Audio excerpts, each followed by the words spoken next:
Chapter 29. The Trickster's Sleeve. You are listening at novelfull.audio. The gears in Rachna's brain stopped turning for a decent amount of time after checking Nyx's status. He was forced out of his daze by a few shouts. They're leaving. Lays was one of them, and he focused on the eagles again only to see them retreat toward the forest again. Although they were still hundreds of them, they seemed to have given up staying on the school grounds. It's probably a good thing for anyone who has stayed in the forest and hasn't reached their quota of souls, he thought. Little did he know that he was one of the main reasons why Gray had decided to gather them in a single place. Ding! You have completed a side objective.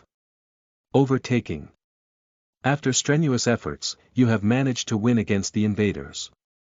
There is no imminent threat remaining in your area. Your contribution score has been calculated at 48%. You ranked first. Rewards. 1 random utility item, 2 free attribute points, 4,800 tallies. Rachna read the notification and nodded satisfyingly, and thanks to a quick inspection of his group, he was obviously not the only one who had gotten this. 2 free points, huh? So, you can earn them through quests too, he heard Alan say, and he coincided mentally. It was good to know you could get those from something other than leveling. All in all, Rachna was fairly pleased with the money and points he got from this supposed side quest. As for his third reward, it appeared as a small inbox icon in the corner of his vision. He focused on it and it zoomed in to reveal a closed chest bouncing from side to side. I see, the game of the devil, he mumbled inaudibly, but Alexa didn't fail to hear it. The game of the devil. Of course, gacha games were probably the devil's personal creation, Rachna responded with a tone that left no room to argue. He then sighed and ordered mentally for the system to open this chest. And as he expected, his vision exploded in a flurry of colors before displaying one item which magically proceeded to appear in his hands in a flash of red light. Dude, you need to stop doing that, Alan grumbled as he saw it happen. I'm seriously starting to believe that you use cheat codes or something. The heck is that thing? Yes, I'm quite curious as well, Flavia followed and Lay's group agreed wordlessly. Reward. I ranked first in contribution and it gave me this. I think, Rachna shrugged and began to inspect the object he was holding. It was a deck of cards. The standard kind, 54 cards, 13 for each suit, hearts, clubs, spades, diamonds, plus 2 jokers. That didn't explain much about its abilities, so Rachna didn't waste checking the item specifics through the system. Designation. Utility item / card deck name. The Trickster's Sleeve rarity. Red capacity. 13 13ths hearts, 13 13ths clubs, 13 13ths diamonds, 13 13 spades, 2 jokers. Description. Said to have belonged to the legendary trickster, Coyote. The creator of all animals and master of the apex of supernatural trickery. The Trickster's Sleeve is said to be an item made when Earthmaker and Coyote were still working together before the latter started introducing evil to the world. Effect. Heart cards. The cards that belong to this suit will be faithful to their appellation and heal a target. The effectiveness of the heal will depend on which card is used, with the 2 being the weakest and the ace being the strongest. Club cards. This suit has also been called the Suit of Creation in the past. They can be used to build anything that the user wishes for. Their limit lies in the user's level as well as the rank of the card used. Note. System items cannot be produced. Diamond cards. The cards of infinite toughness. They were said to be capable of nullifying even the deadliest of attacks. When using one of these cards, any attack of any sort can be cancelled, with the same limitations as the previous ones. Spade cards. Also called the Blade Suit. According to the myths, even Earthmaker was afraid of these specific cards as they allowed anyone who wielded them to injure even the mightiest gods. When using one of them, a target defined by the user will be dealt a random type of attack that ignores defense. Effectiveness remains as limited as the previous suits. Joker cards. Contrary to the other cards, the jokers require a price to be employed. That price being random attributes being reduced by 1 in exception of luck. In exchange, the user can demand anything that the other cards offer and beyond. However, the limitations remain and the joker's help can sometimes bring more malfortune than fortune. Cooldown. 30 minutes. Regeneration time for a specific card. As many days as its rank -1. With 2s being 1 day and aces being 13 days. Joker regeneration. 30 days. Note: the trickster's sleeve is bound to its user. It will appear and disappear on command and can also be controlled mentally. To use a card, shouting its name is required. Additionally, the user is granted feedback whenever a situation can or cannot be solved by one of the cards. Rachna didn't expect so much text and pretty much stayed rooted in place for several minutes in order to absorb the information. Rack. Alan waved his hand in front of him but was met with no response. You there? Earth 2. Wait, it's not Earth. Plateau 0 to Rachna. Everyone looked at him with a blank expression. What? You have a better idea. By the way, Rachna, is that normal? Flavia asked as she pointed at his back. He was pulled out of his thoughts for a short moment to look behind him to see 2 wolf tails. He hadn't paid too much attention to them until now since he was already used to the feeling of having 9 of them. Yes. You have seen my tails during my transformation, right? I unlocked them in this form by leveling up, he replied casually, and everyone easily accepted the answer. After all of what they had seen him do, this wasn't the most surprising. Meanwhile, Alexa was making noises. Akin to someone trying to open their mouth to say something but unable to form the words needed to convey their state of mind. Congratulations, Rachna. You acquired a red utility item. He then returned to his thoughts to talk to Alexa, and Alan facepalmed. And here I thought he was going to stop. Red, huh? I guess my luck truly isn't bad after all. Affirmative.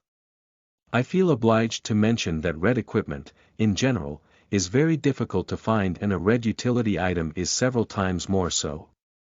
Well, what can you tell me about my luck? Is 9 a high number or not? It is, Alexa said with no further hesitation or shock in her tone. The luck attribute behaves very differently from others. They function, for the lack of a better word, in powers. For instance, a host with 2 of luck will be 2 times luckier than someone with 1. In other words, Rachna, your luck is higher than the minimum value by a power of 9. Taking binary numbers as a basis. 1 luck would be equivalent to an imaginary measure of 2, while 9 of luck would be equal to 512. Interesting. Okay, I'm losing it. Alan snapped and started shaking his friend's shoulders, who let himself go along with it with no change to his expression, but it had managed to divert his attention again. What is it? Also, stop shaking me, he replied dully, and Alan groaned. Flavia chuckled and Nix smiled faintly. You were asking what this was, right? It's a special item. After saying that, he fell back into his thoughts again, and Alan rolled his eyes, which then almost popped out in shock when the cards in Rachna's hands started floating around the ladder. Neat, the ever so indifferent teen said before snapping his fingers. The cards flashed in a crimson light before disappearing as if they were never there. Rachna looked back at the stunned onlookers and wrapped Sonata around his neck. Well, now that we've collected enough souls and experience, let's go back inside the gymnasium for now. I propose that we depart after resting. I also believe that some of you have received a certain prompt after reaching level 10, correct? He asked, and a few nods were returned, including Nix, Alan, and Flavia. In that case, let's hurry up to look through it. From what I have seen of it, it's something we'll have to carefully proceed with. ******, I can't believe this kid, Gray muttered dumbfoundedly, once again sitting on the head of a very tequila. Do you believe this? He pulled a fucking red utility item on his first try. I think it's official, I hate this kid. I hate lucky people. But god damn it, I'm loving it. The giant divine eagle sighed. Why did I have to be in the group you oversee? Well, that's a bit of a misplaced euphemism. Since, you know, you were cloned to fill the spot in every group. So, technically, there literally wasn't a way for you to not be stuck with me. Aquila sighed again. Asterisk. Back in the gym, Rachna was leaning against the wall with his eyes closed, conversing with Alexa, who also was directly sending him visual input without him actually needing to see to have his brain register the system windows. So, if I understand correctly, these paths are similar to the concept of jobs, yes? He asked inwardly. Affirmative. Every host gets this choice. However, the choices vastly differ from one person to another. To be exact, the number and quality of choices differ. The number never goes below 3 or above 10. So, in other words, you have gotten the maximum, Rachna. That is a rare occurrence. On top of that, you have a unique path available to you. So, these things also have a concept of rarity to them. Yes. It goes from normal to uncommon, rare, epic, and legendary. What about unique then? Unique refers to a path that has never existed before. To be more specific, there has never been a nine-tailed werewolf in the entire history of the system. Really? Rachna scowled. I find it weird that it had no precedence. That would be correct if you only meant either a nine-tailed wolf or a werewolf. A combination of the two has never been seen before because the former is essentially nobility and the latter can be seen as commoners, if I dare say so. Nine-tailed creatures are noble and they are as such since birth. A werewolf on the other hand is merely a beast in their eyes. A beast without an ounce of magical or spiritual talent. I see. All right, then explain to me what a skill point is. It's very simple. A skill point can increase the level of any skill. More often than not, hosts save them as much as they can to break through a bottleneck. Usually, to increase the levels of skills with a level above 8. However, its most useful application is on a level X skill. X, huh? Rachna mused. He had seen it a few times already. Most of them were just recently when he saw Nyx's status, which he would have to think about later, but there was also Prono's poison resistance. Yes. X is an abbreviation for excelled. It signifies that a skill has gone beyond its original set limit and is now on the verge of an ascension. Per se skills that go beyond X once are called ascended skills, those that go beyond twice are called demi-god skills, and those that surpass their origin thrice are called divine skills. However, the latter is said to be inconceivably hard to attain. So, if I understand correctly, these points are rare. Correct. At level 10, most people get 1 skill point while hosts with S potential get 2. Then, they receive 1 every 100. There are also ways to earn them through other means that you will come to learn when reaching the first plateau. Rachna had finished asking the questions that interested him and spent a few minutes mulling over it before mentally bringing a prompt into his vision. He stared at the unique path at the bottom of the list and slowly selected it. Chapter 30. Eyes of the Soul. You are listening at novelfull.audio. You have selected the path of the nine-tailed werewolf. The nine-tailed creatures are beings of tremendous nobility and talent. They wield mystical magic unlike any other can hope to match. Nine-tailed wolves possess the power to topple mountains with their mystic magic. They are fast and deadly with it but lack endurance. However, as a nine-tailed werewolf, you have become the perfect accumulation of abilities to stand toe-to-toe against any and every opponent, without exploitable weaknesses. Your physical growth will shake the foundations of the world and your spiritual might shall never be left behind. From now on, your intelligence, strength, and speed will increase by 0.1 at every level. In the future, as you continue to follow the path of the nine-tailed werewolf, more power will be presented to you. Survive well. The first thing Ragnar felt when that message appeared was the mildly painful change to his body as every single one of his stats increased by 20. He shook his head lightly and suddenly felt as if he was out of his body. He could pick up the smell of everyone in the gym and differentiate each one of them with no difficulty. He could even hear their heartbeats without focusing. When he opened his eyes, he had to stay still as to not lose his balance because of the dizziness caused by the feedback of his vision. After overcoming your limits to the extreme, Eye of the Mind has entered excelled state. Ragnar rubbed his temples at this additional prompt and opened his status window, focusing only on the first half of it. Name: Ragnar Ziora. Age: 17. Level: 10, 0/100, Path/Race. 9-tailed werewolf titles: Legendary Slayer, Wolf King Potential.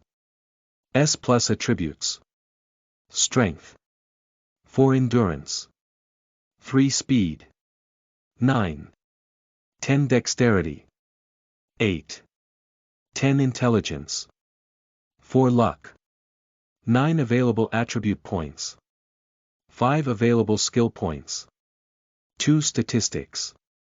Stamina: 27, 50/50ths MP 40, 60/60ths Swiftness, 26, 48 Agility, 25, 50 Senses, 72, 141 ATR Cap 37, 40 Attack, 23, 57.5 Defense, 13, 33 Magic Attack, 12, 32 MP Regen, 0.28, 0.48 per minute.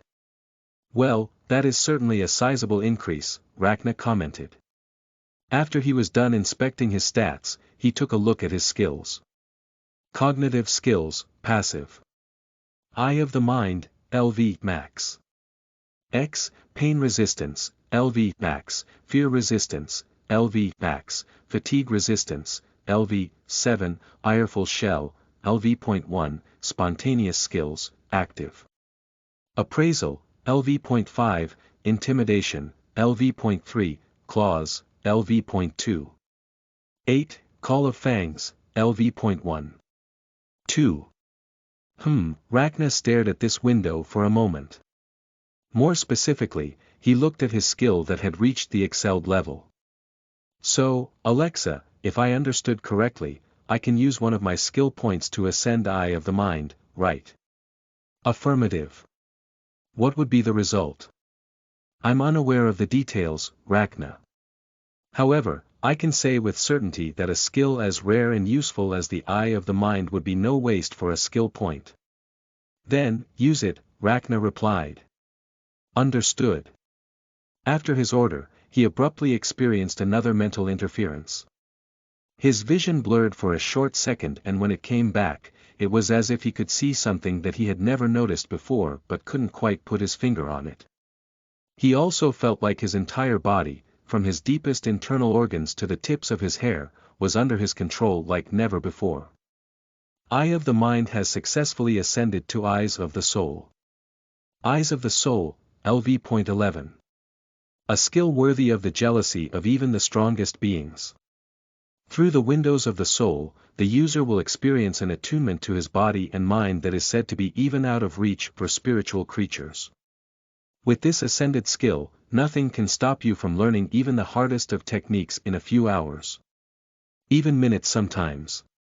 You can also never be taken by surprise, as your soul will never fail to notice it and warn you of the danger. Secondary effect. Permanent 150% increase to senses. Ragnar almost had the urge to smile in contentment. With this new boost, not only had his senses reached a value of 160 thanks to the 3.5x multiplicator, but he could also feel something within him. Something that he could manipulate and channel, though with difficulty. Is this, my soul? Affirmative. There are high chances that as you get more proficient with the eyes of the soul, the more you will be able to control the power of your soul. What would that allow me to do? Rachna asked curiously. Although souls cannot harm anyone physically, but they are the only thing that can harm another soul. In other words, you might one day be able to destroy someone's soul with yours or perhaps even take control of them or possess them. These abilities are commonly called soul arts and are usually wielded by cultivators. I see, he responded out loud before finally taking a look at his surroundings. From the looks of things, he certainly wasn't the only one who had been deep in his thoughts. Even Alan seemed to be concentrating hard.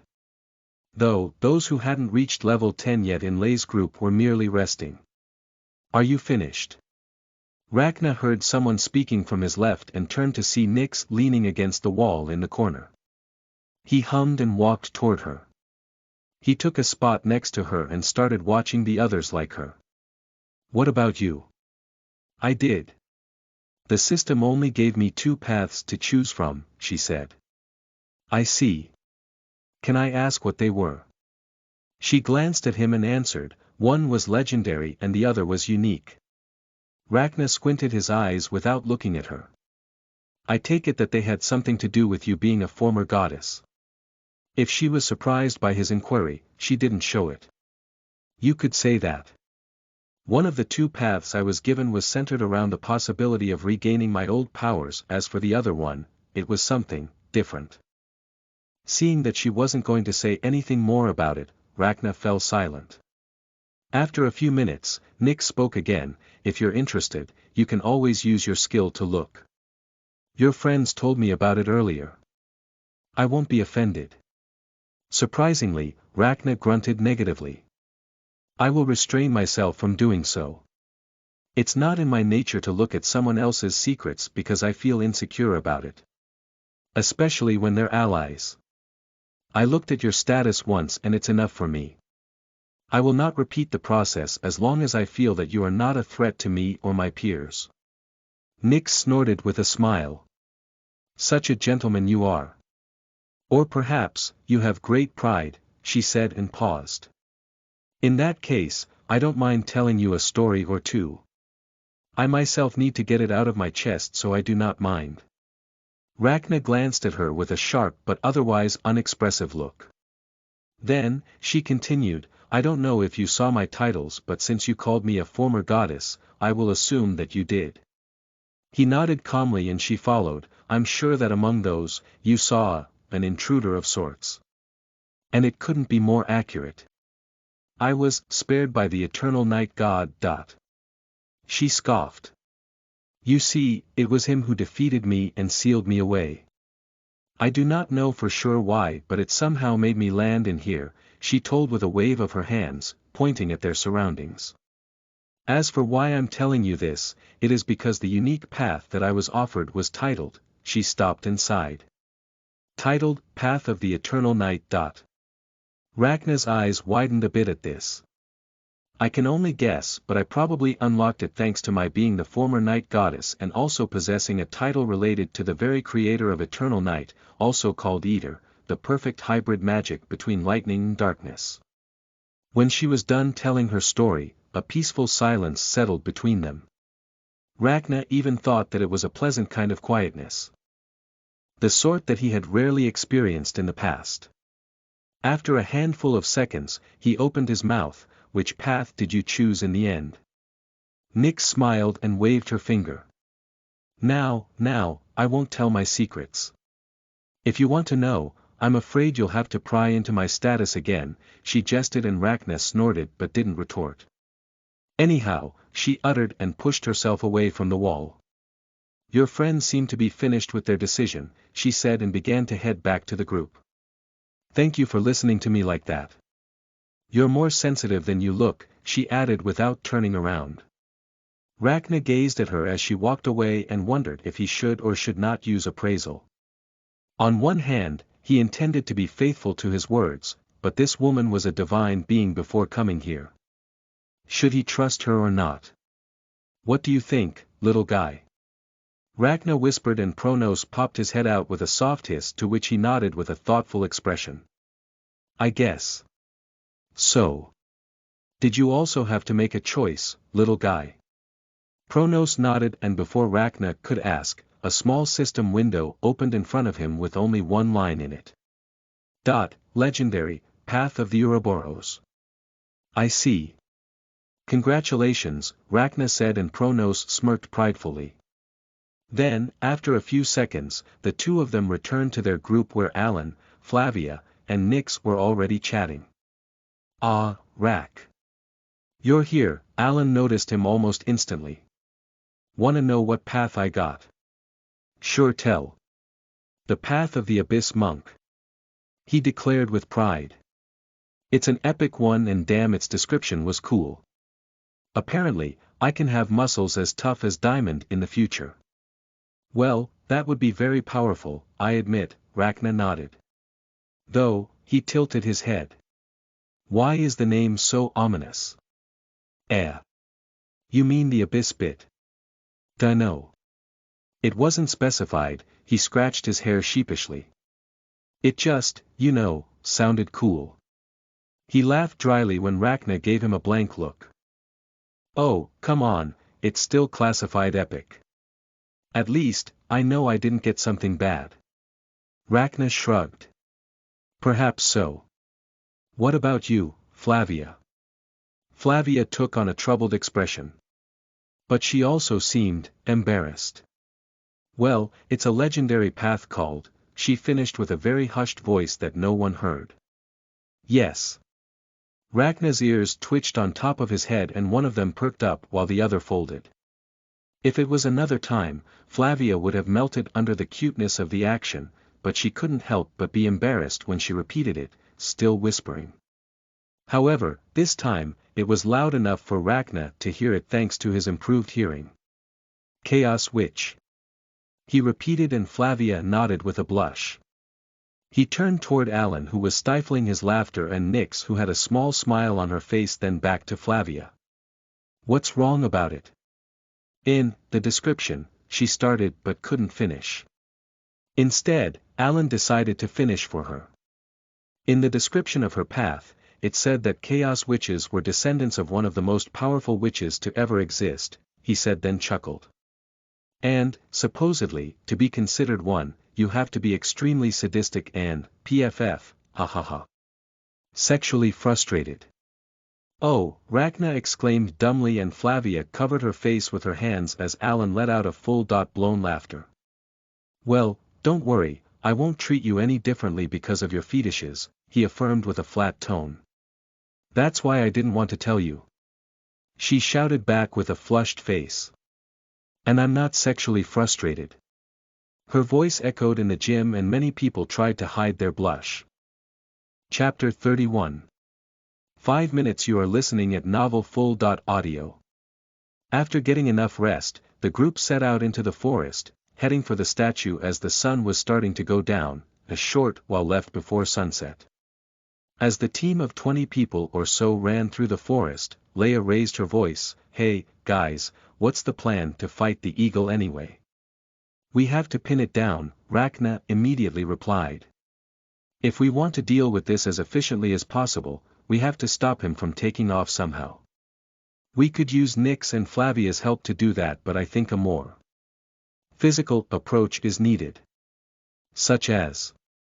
Dan inquired and Ragnar looked around for a second before signaling everyone to stop with a raised fist. You, he pointed at one of the members of the Wing Walkers. Me. The man raised an eyebrow in confusion. What's your name? Bennett. Bennett Walker, he answered. Then, Bennett, is it all right if I ask you to give me your weapon? Bennett didn't know what to say. He turned toward Lays who nodded at him. He then took the weapons he had attached to his back. They were a pair of miniature scythes connected by a chain from the handles. Some just called it chain blades while its more official name was dual kozurigama. Sure, I mean, I don't think I can do much anyway. But I don't want to sound cocky, but these are hard to use, Bennett said as he handed them. I'm the only one with these because I trained for years with it. No worry, Rachna said and grabbed the handles of the weapon. He first judged the weight of the two blades before twirling them with ease. I know how to use these as well, he said, and Bennett could only shrug. So, what are you going to do with those? Lays asked what was in everyone's mind. I said that we needed a way to pin it down, Rachna replied, and put the Kusarigama on the ground before pulling out his scarf, from which Pronos jumped out with a curious face. At that point, no one knew what he was doing, but Rachna, on the other hand, was perfectly aware of the system window that had appeared in front of him.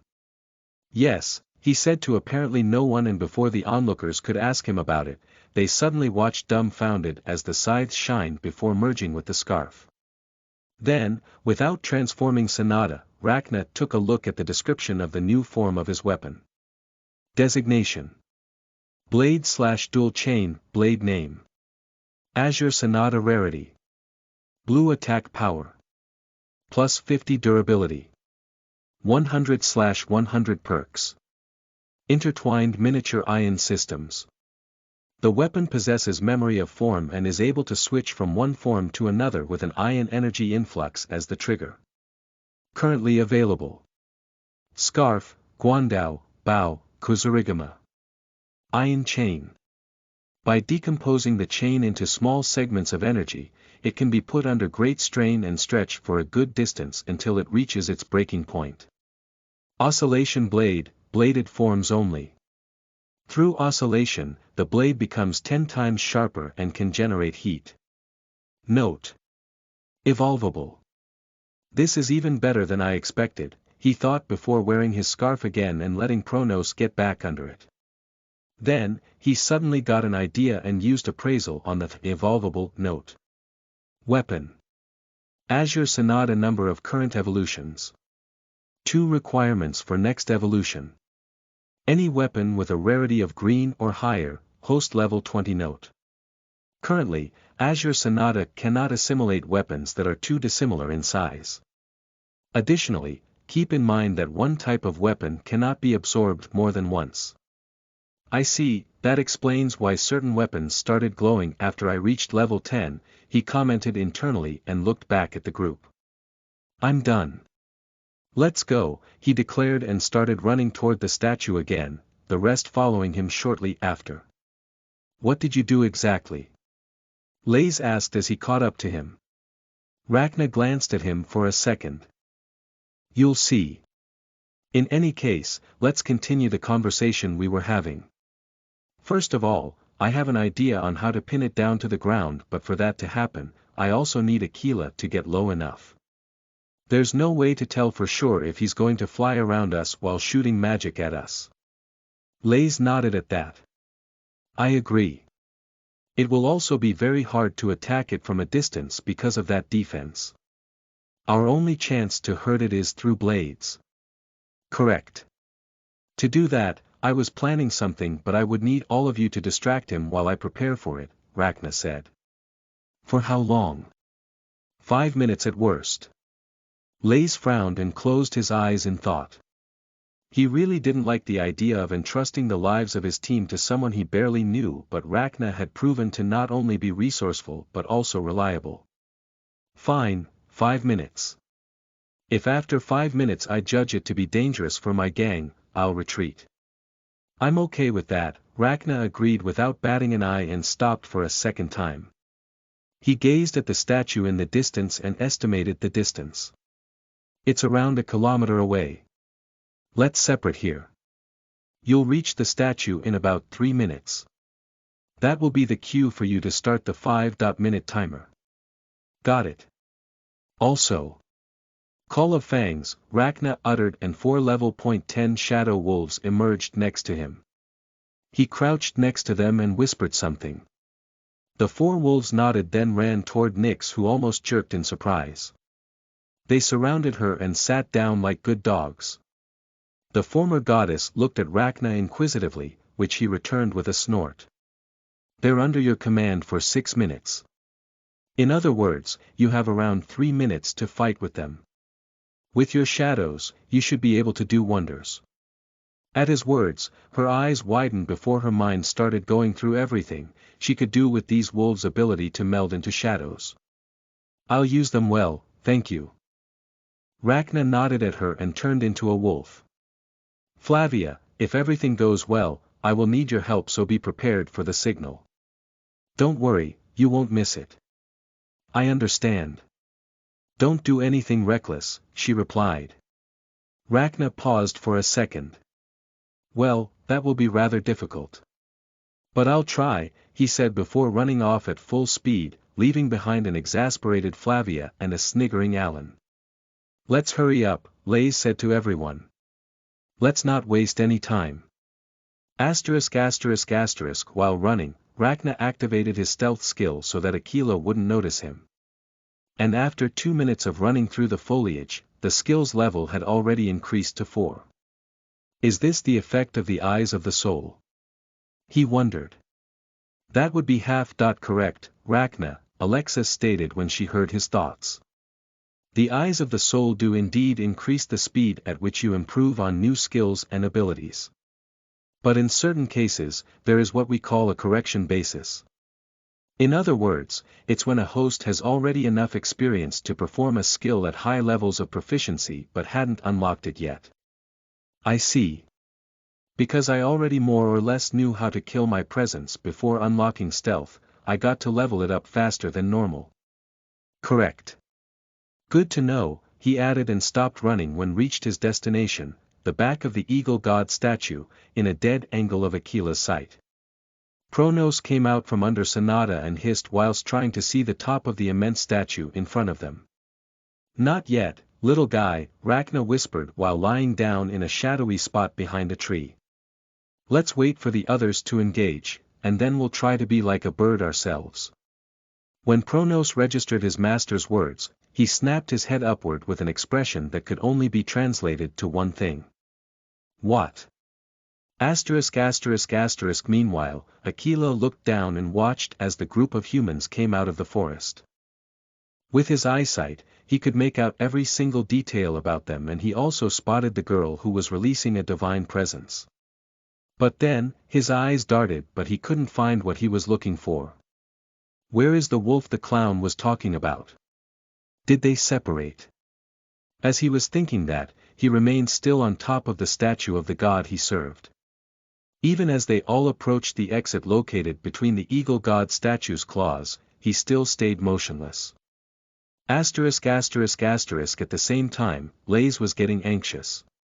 He was getting closer and closer to what seemed to be a large wooden gate at the statue's feet, but Aquila wasn't moving at all.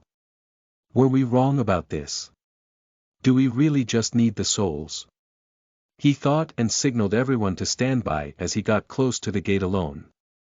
He slowly reached for it and touched the old-looking wood. Immediately after, dozens of small spheres of light came out of his chest. He stepped back in shock and let go of the door, but the spheres continued to emerge one after another. They would then go through the gate and disappear. When all of them were gone, there was still nothing happening. When Lays was about to just try and push the gate's doors again, it started glowing strongly and he was forced to cover his eyes. But, without looking directly at it, and keeping his eyes down, he saw the shadow of the gate moving as well as the sound that went along with it. It's opening, he thought, and as he began to believe that it really might not be required to fight Aquila, a voice shattered his hopes. My congratulations, humans. You have opened the gate, it spoke in their minds. Now, pay the price for the lives you hunted or survive this ordeal. Less than a second after these words, the same voice boomed across the island. This time it wasn't just inside their head, it came from the very top of the statue, Jade Rouse. Following nothing but his instinct, Lays turned around and kicked the ground as fast and hard as he could.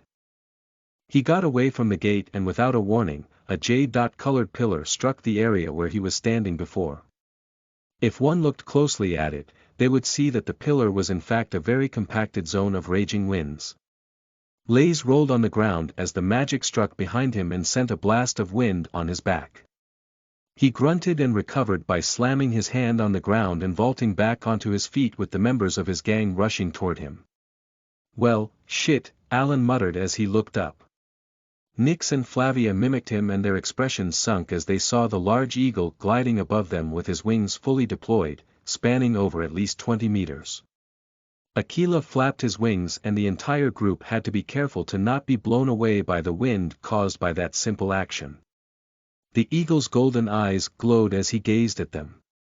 Now, humans. Struggle for your life. Chapter 32.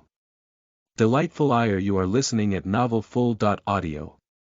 Say, remind how we're supposed to fight. That. Leia yelled as she rolled away to dodge a blade made of wind. It cut through the tree next to her and caved the ground. After Aquila had descended from the statue, the group had been forced to retreat under the cover of the forest. Ever since, Aquila had been flying in circles around the exit, occasionally casting wind blades at them. Because of this situation, Leia's group had no way of truly fighting back. The very few bullets they had left from the battle back at the school had already been shot and had done literally nothing. Maybe this is for the better actually, Flavia said and got the attention of everyone. I don't think Aquila is heedless. He knows that plunging toward us will only give us a chance to injure him. So, even though we can't retaliate, it makes it far easier for us to wait for Rachna. True, Alan muttered while sitting behind a tree. We've been here for about a minute. I guess we only need to wait for around 4 more. As long as things continue like this, it. He stopped mid-sentence as he heard a whistling noise.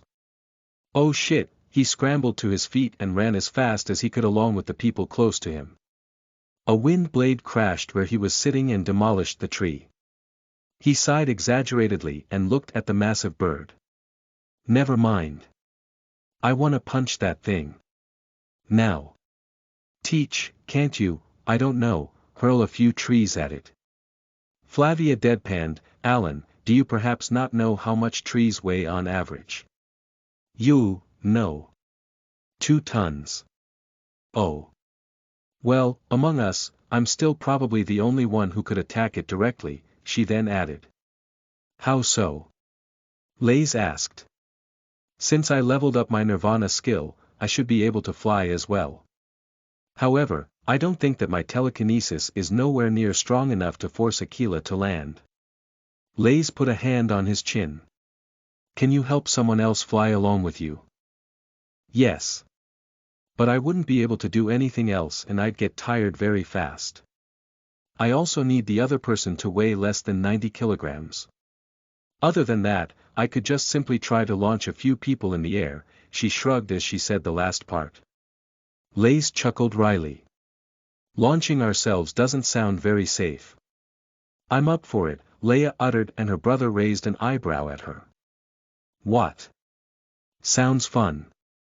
We could also use the help of these boys, Nix intervened while pointing at the shadow wolves at her feet. If I manage to create shadows above Aquila, they can use shadow meld to each bring one person from the ground to the back of that eagle. So, we do have some ways of fighting back, Alan said. Now, the question is, do we do it?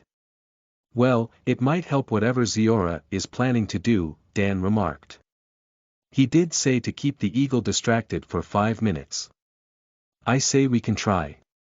In that case, Flavia stood up and started floating. Let's begin. I'm going to go up with Nix and 4 of you will wait before the shadow wolves can transport you through the shadows, we all agree. Nix and Lays nodded before Flavia started using her telekinesis on the former. The night goddess calmly kept her balance as she got away from the ground. It was as if she was used to it. The 2 women nodded at each other before Flavia channeled all her mental power to take off in one sudden pull. ******. Meanwhile, Aquila was not just flying around doing nothing. He was trying to locate Rachna since he was the biggest threat to him. Where are you, young wolf? He said inwardly and as he completed another lap around the statue and prepared to send another wind blade in the human's direction, he spotted 2 figures exit the forest through the air. His eyes widened a little and he flapped his wings to change his course to focus more on the 2 women in his sight. One of them was the one who exuded the divine aura and the other seemed to be a normal human with the power of telekinesis. Interesting. For a seedling to reach a level at which they can fly. It is a rare occurrence, he thought and waved one of his wings in their direction. A green dot-colored condensed arc of wind flew out. Flavia waved her hand at Nyx and the two of them quickly got out of the attack's path. They then started going straight toward Aquila from two different sides. The divine eagle glanced at them both. The human girl seems to be using all of her power to fly them. This would make the red-eyed girl the only threat, he concluded, and he promptly gathered his mana and prepared to cast a spell.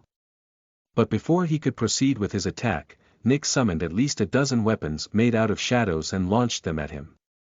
Aquila got startled by the incredible display of power for a seedling but nonetheless conjured his magic afterward, Jade Rouse.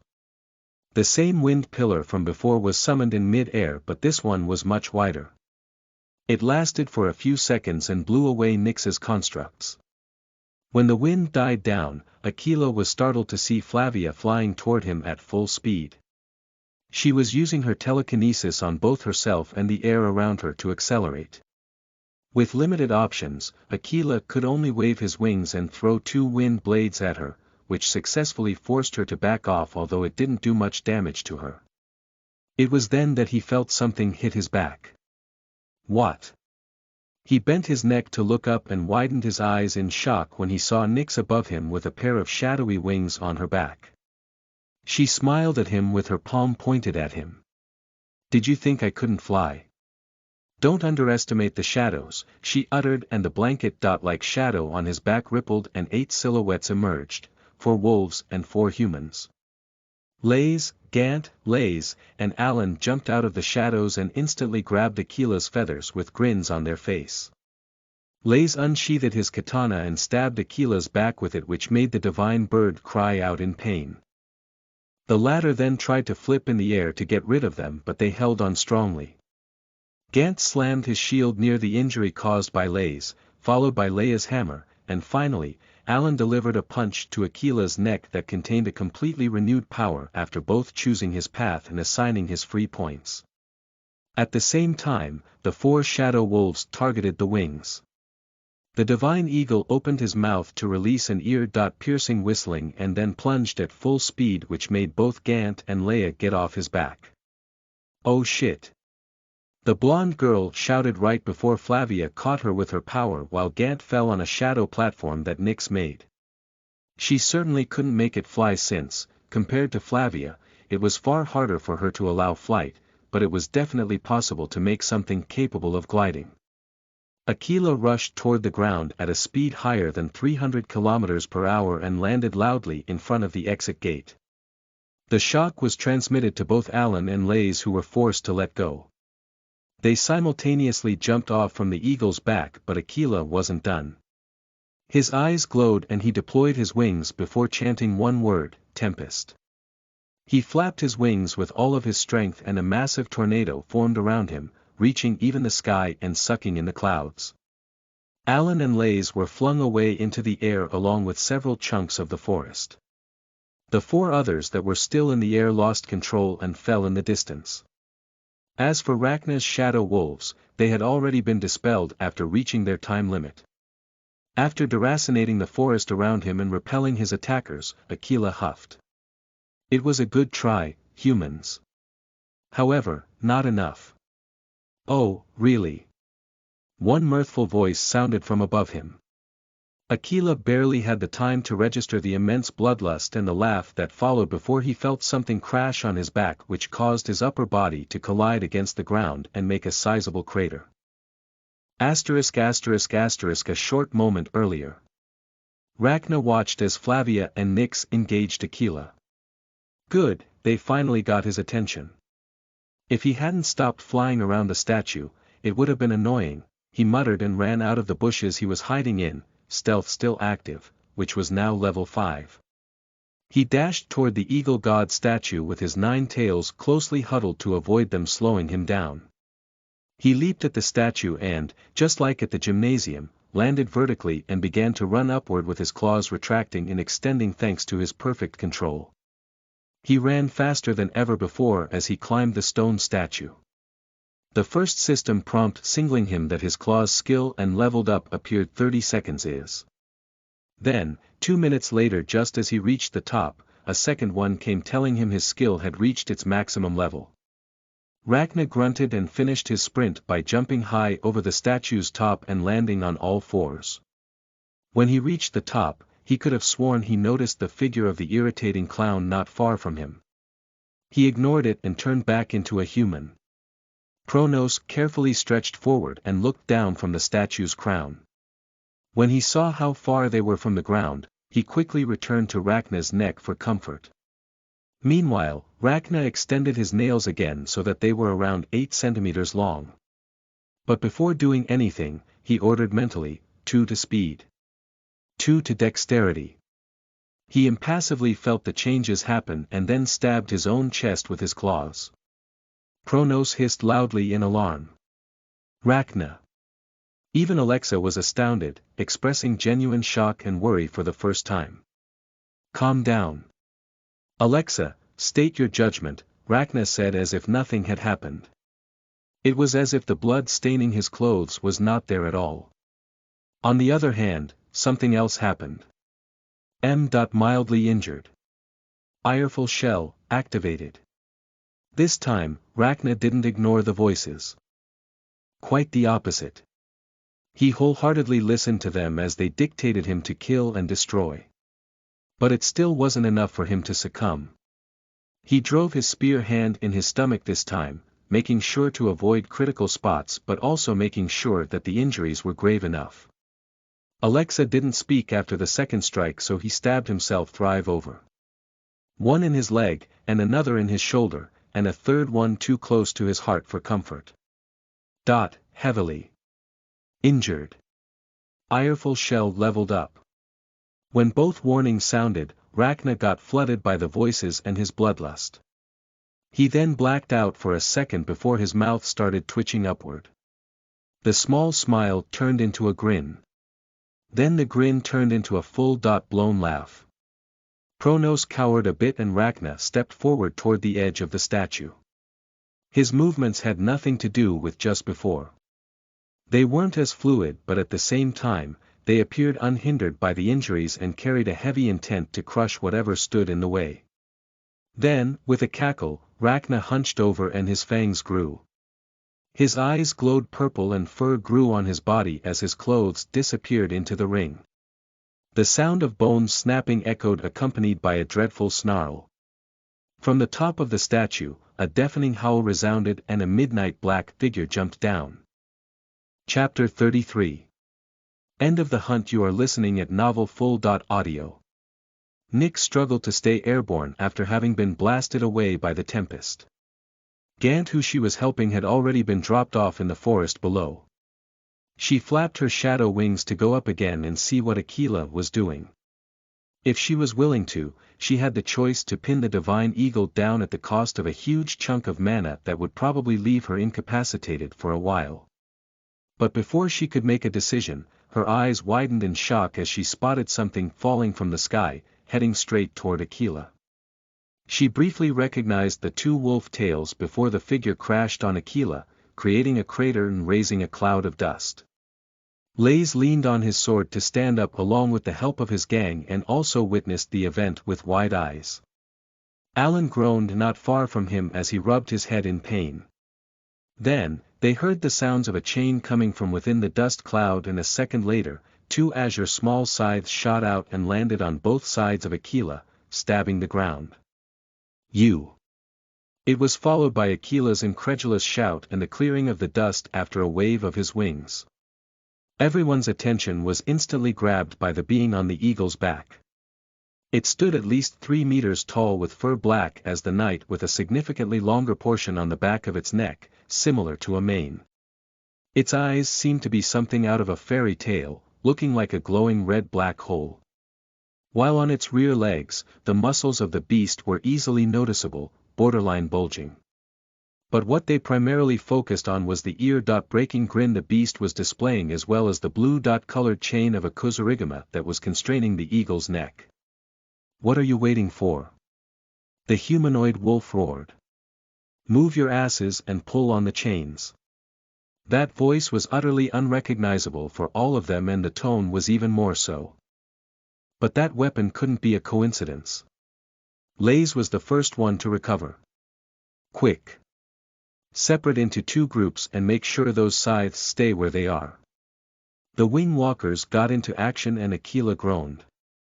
His mana flared up, but his concentration was shattered by the appearance of an albino snake who suddenly bit his eye, blinding it. A blue venom infiltrated his system, and it got dangerously close to reaching his brain before it was stopped by his mana. He let out another whistle-like cry before chanting his magic a second time, "Tempest." The werewolf on his back fell off surprisingly easily, while the snake consciously decided to ride the winds to move back. On the other hand, the people who had grabbed the chain in time used it to not get blown away, which backfired on Aquila as the chain around his neck tightened. He grunted and lifted his claw before stomping on the ground, casting another magic, Quake, envy that the ground started shaking and more than one person lost their footing and let go. Aquila tried to exploit that opening to get away and deployed his wings. At spool. When he activated his skill, an unnatural wind was generated below him and made him take off with only one flap of his wings. The wing walkers were about to get dragged along when another voice joined the battle, "Iron Maiden." Nyx glided over and raised a hand to the sky. Two shadow constructs shaped exactly like Aquila's wings appeared before growing spikes under it. Nyx dismissed the system prompt telling her of the creation of a skill and brought her hand down. Aquila let out a cry stronger than the ones before as his wings got pierced by countless spikes, but even then, he refused to completely fall back on the ground. "Throw the grenades." Lays ordered, and the remaining explosives were thrown. They exploded above Aquila, who was momentarily slowed down by the shockwaves of the explosions. But he still had enough force to get away. That is, until another force suddenly weighed him down. His golden eye darted to find the source and quickly spotted Flavia in the distance. Anchor, he almost failed to chant because of the pain, and Flavia instantly felt like she was carrying tons on her back. She collapsed on her knees, but in a show of stubbornness, she maintained her telekinesis, and Aquila's take-off was ultimately cancelled. In a moment of absolute frustration, the divine eagle almost missed a voice coming from behind him, 5 of hearts. For a second, he sensed an incredible mana signature that should not be possibly present during a tutorial. Then, a howl resounded and the werewolf landed next to one of the scythes. Aquila glanced at the humans and saw them visibly back away in fear at the imposing beast. He thought that maybe it would give him the chance he needed. The werewolf grabbed the chain himself and uttered one word, "Move." The humans looked at each other and ran off without much resistance. Aquila then tried to pull, but something unbelievable happened. He wasn't the one who dragged the beast, he was the one who got dragged. What? How does his strength rival mine? Aquila thought in disbelief, and before he knew it, the werewolf had forced him to topple over. The beast then leaped with the scythe in his hand and landed next to the other, which he also retrieved. The werewolf whirled the two blades in his hands with expertise and then grinned before yanking the chain attached to them. He then twisted his body to the side and slowly turned around. He couldn't be. Aquila opened his eyes wide as his entire body slid on the ground. The werewolf laughed maniacally before pulling on the chain even stronger. He spun in place and the divine eagle was dragged around before he eventually lost touch with the firm ground. Aquila, for the first time in this fight, wished he was not in the air. The werewolf maintained his ear-splitting grin as he gained more and more momentum until the large eagle was being jerked around in circles. Everyone around watched dumbfounded, shielding their eyes from the wind caused by how the massive eagle was turning into a literal living fan. "Holy shit," Alan muttered. A few seconds later, the werewolf let go of the chain, and Aquila was hurled toward the eagle god statue, which he crashed on with a loud sound. The entire statue trembled and the ground around quaked. At the same time, Nyx's Iron Maiden faded away and she collapsed on the ground panting along with Flavia, who had also assisted as the werewolf went all spinning top on them. Aquila slowly got out of the hole he made in the statue and fell on the ground, without being able to move. This! He exclaimed in shock as he couldn't control his body anymore. Nothing was responding. Granted, he was in a lot of pain and the dizziness after what just happened wasn't helping, but there was no reason for him to lose control of his body. This feels like a déjà vu, a growl-like voice said, filled with amusement. Aquila looked at the source with his remaining eye and saw the werewolf slowly walking toward him with a snake slithering up his shoulder. That's when he understood what happened. Energy venom. I thought I had stopped it with my mana, he said with a helpless tone. It appears that it was too close to my brain, to begin with. Pretty much, the werbeast said with a smirk. Not that you would have won if it hadn't worked anyway. Aquila's expression twitched and he squinted his eye to observe the being in front of him. He noted the mystical dot-like eyes, something he had never seen before, and then the two tails. A werewolf with more than one tail. I see you deserve the S+ designation. What is your name? The beast snorted and a silver case appeared in his hand. He silently took out a cigarette and looked at it with a scowl. Can I even smoke this shit in this form? He asked himself, and not only Aquila but everyone else who had gotten closer sweat dropped. The werewolf shrugged and put the cigarette between his fangs and lit it up. He closed his eyes and a minute later, when he opened them again, their color had changed from red to purple. His whole demeanor even went from an unstoppable force to something akin to a true predator. Ragna Ziora, he answered the divine eagle's question with a much more tamed voice. Aquila narrowed his eye. Split personality. He voiced the first thing that came to his mind. Not exactly, Ragna said with a huff. He approached the downed eagle and picked up the scythes on the ground. He grabbed the bases of the handles and twisted them. The blades along with the chain glowed and the entire thing began to shrink.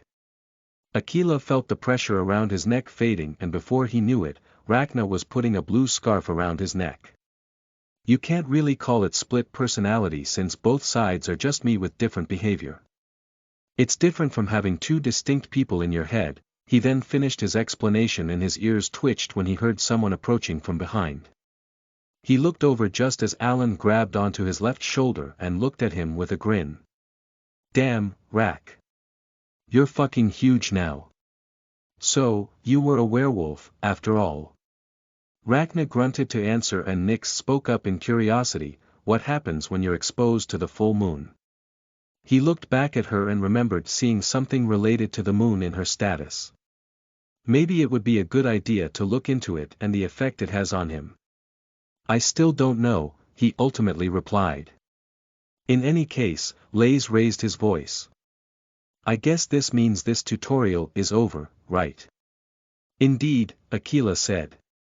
You can now go through the exit as you please. Ragna silently looked at the downed eagle and barely could contain himself from growling as veins appeared in his vision along with a beating heart. As he was wondering if he should go along with this primal huger, he heard footsteps in the distance. He sniffed the air and realized their smell didn't belong to anyone in his group. However, he recognized one of them. He looked over to the source and everyone imitated him, wondering what he was looking at. Then, Flavia's eyes widened a bit as she spotted a few people coming out from a part of the forest that was undamaged by the fight. It was a group constituted of both the school's students and teachers, and amongst the latter, one of them was a very recognizable and unlikable individual. Hearts, Leia grimaced. I hate that guy. As she spoke those words, the teacher in question noticed them and froze on the spot when his eyes fell on Ragna. The people behind him had similar reactions. But then, Hart smiled knowingly as if he had figured out something and talked to his group. Normally, it would have been impossible to hear him from that distance, but Ragna's hearing had already broken common sense. By just perking up one of his ears, he could perfectly discern the man's words. Though they came to him as a whisper. That monster must be a part of this tutorial. Or else, how could it have been possible for us simple humans to beat that large eagle? We are saved, friends. Rachna scoffed internally. That man's words were laced with honey. Every sound coming out of his mouth was meant to make others trust him. After that little speech, he along with his group came over. Pronos, hide, Rachna whispered, and the little snake tilted his head in confusion before slipping under Sonata. A minute later, Hearts had arrived. So, you're still safe and sound, Mr. Hearts, Flavia said with fake politeness, and he smiled back as if he hadn't noticed. I'm glad to see you alive, Miss Gina. And, yes, I had the chance to be saved by my fellow teachers before the goblins could invade the school, he said and turned toward Rachna. May I ask who this is? You must have had a hand in the defeat of this eagle, correct? Rachna squinted his eyes. Let's play the game, he said internally. That is none of your business, human, he uttered, and his allies' expressions turned bemused for a brief moment before a look of understanding replaced it. Why don't you answer my question instead?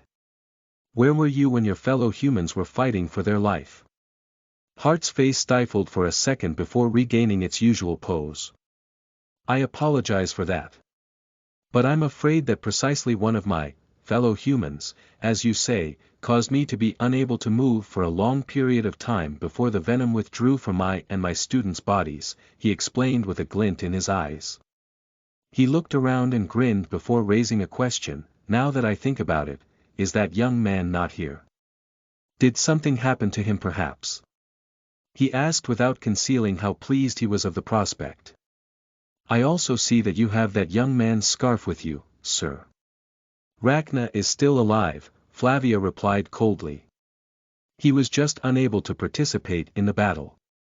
He lent us his scarf since it is an item that we needed to defeat the Guardian. She effortlessly went along with her former student's intention to hide his identity. I see, Hart sneered and turned around. Let's go.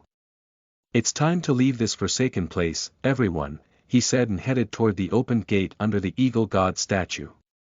Wait a minute, Rachna said, and that made them stop. You will only leave once 3 people from this group go through. You do not deserve the titles. Try to go through anyway and I'll be sure to end you myself, he uttered with a growl and a slight activation of his intimidation skill. Hearts paled and decided to bring his group to the opposite side of theirs. Why are you willing to let him live? Lays asked Rachna almost immediately after they had gone out of range. I'm not one to say that killing people left and right is a good thing, but that man certainly didn't deserve to live. Even back on Earth, his reputation was unsavory at best. Not worth it, Rachna replied indifferently. Not only is his blood worthless, but his group might have gotten away and told other people out there, whoever they may be, that we are treacherous murderers. I wouldn't know the consequences of that, but I wouldn't want to bet. Aquila snickered and they looked at him. You humans and your hate of each other. It's hilarious, as always. By the way, as a service, I can tell you that half of that man's group hasn't reached the quota of souls. Yeah, I was wondering, Alan uttered. There's no way that all of them had 50 souls. They didn't seem to even know how to throw a punch. What will happen to them if they try to exit? Simple. They'll never reach the other side, Aquila said matter-of-factly. They will die without even realizing it. Alan fell silent. And does that man over there have 50 souls? Flavia inquired while pointing at Hearts. He does. He must have convinced others to hunt for him, the divine eagle, and closed his eye. Now leave. You have collected the necessary souls and you have defeated me. You won. Lays and Rachna looked at each other and nodded. Let's leave, the former said, and his gang started preparing and making sure they didn't forget anything behind before leaving. You 3, Rachna spoke to Alan, Flavia, and Nyx. Go with them. I don't care about the titles. Decide who will go first on your own. I'll join you later. Flavia scowled. What will you do? I'm going to have a chat with this big guy, in private, he replied, and Aquila glowered full of suspicions. All right, Flavia sighed. If that's what you want, I know there's no way for you to go back on it. And I don't think you'll be in any danger after we just saw you spin around a 10-meter tall eagle while laughing your ass off, Alan added, and the two women chuckled. We're leaving, Lays shouted from the gate, and Rachna gave him a casual salute. Then, the latter's three companions joined up with the wing walkers, and they decided that the first three would be Lays, Alan, and Leia. Nick said that she had no need for a beginner title, and Flavia was almost sure to have the Soul Hunter title after all the eagles she had killed. Have fun with, well, whatever you're going to talk about, Alan added before leaving with the other two. Then, the rest of the gang followed along with Nix and Flavia, and finally, Hearts left with his group after giving one last glance at Rachna. Now, the only persons left on this damaged terrain littered with uprooted trees and small linear craters were Aquila, Rachna, and Pronos still snuggled under Sonata. Do you require something from me, young wolf? Aquila broke the silence. As a matter of fact, I do, Rachna responded and walked to the eagle. He lifted one of his wings and put it on his shoulder. He then grabbed Aquila's side and with a grunt, made the large bird flip so that he would be lying down on his back. Aquila groaned because of the pain. I assume, you didn't do this because you wanted me to be more comfortable now, did you? You're not wrong. Before I continue, I have a question. You're a clone, right? I see, so it was you who I sensed earlier. You analyzed me, he remarked. It must be nothing short of appraisal for you to have gotten that information. Impressive. And, yes, you're correct. I'm just a clone. A very weak clone. If I kill you here, will the original know about it? Aquila hesitated for a second. What is your aim? The experience.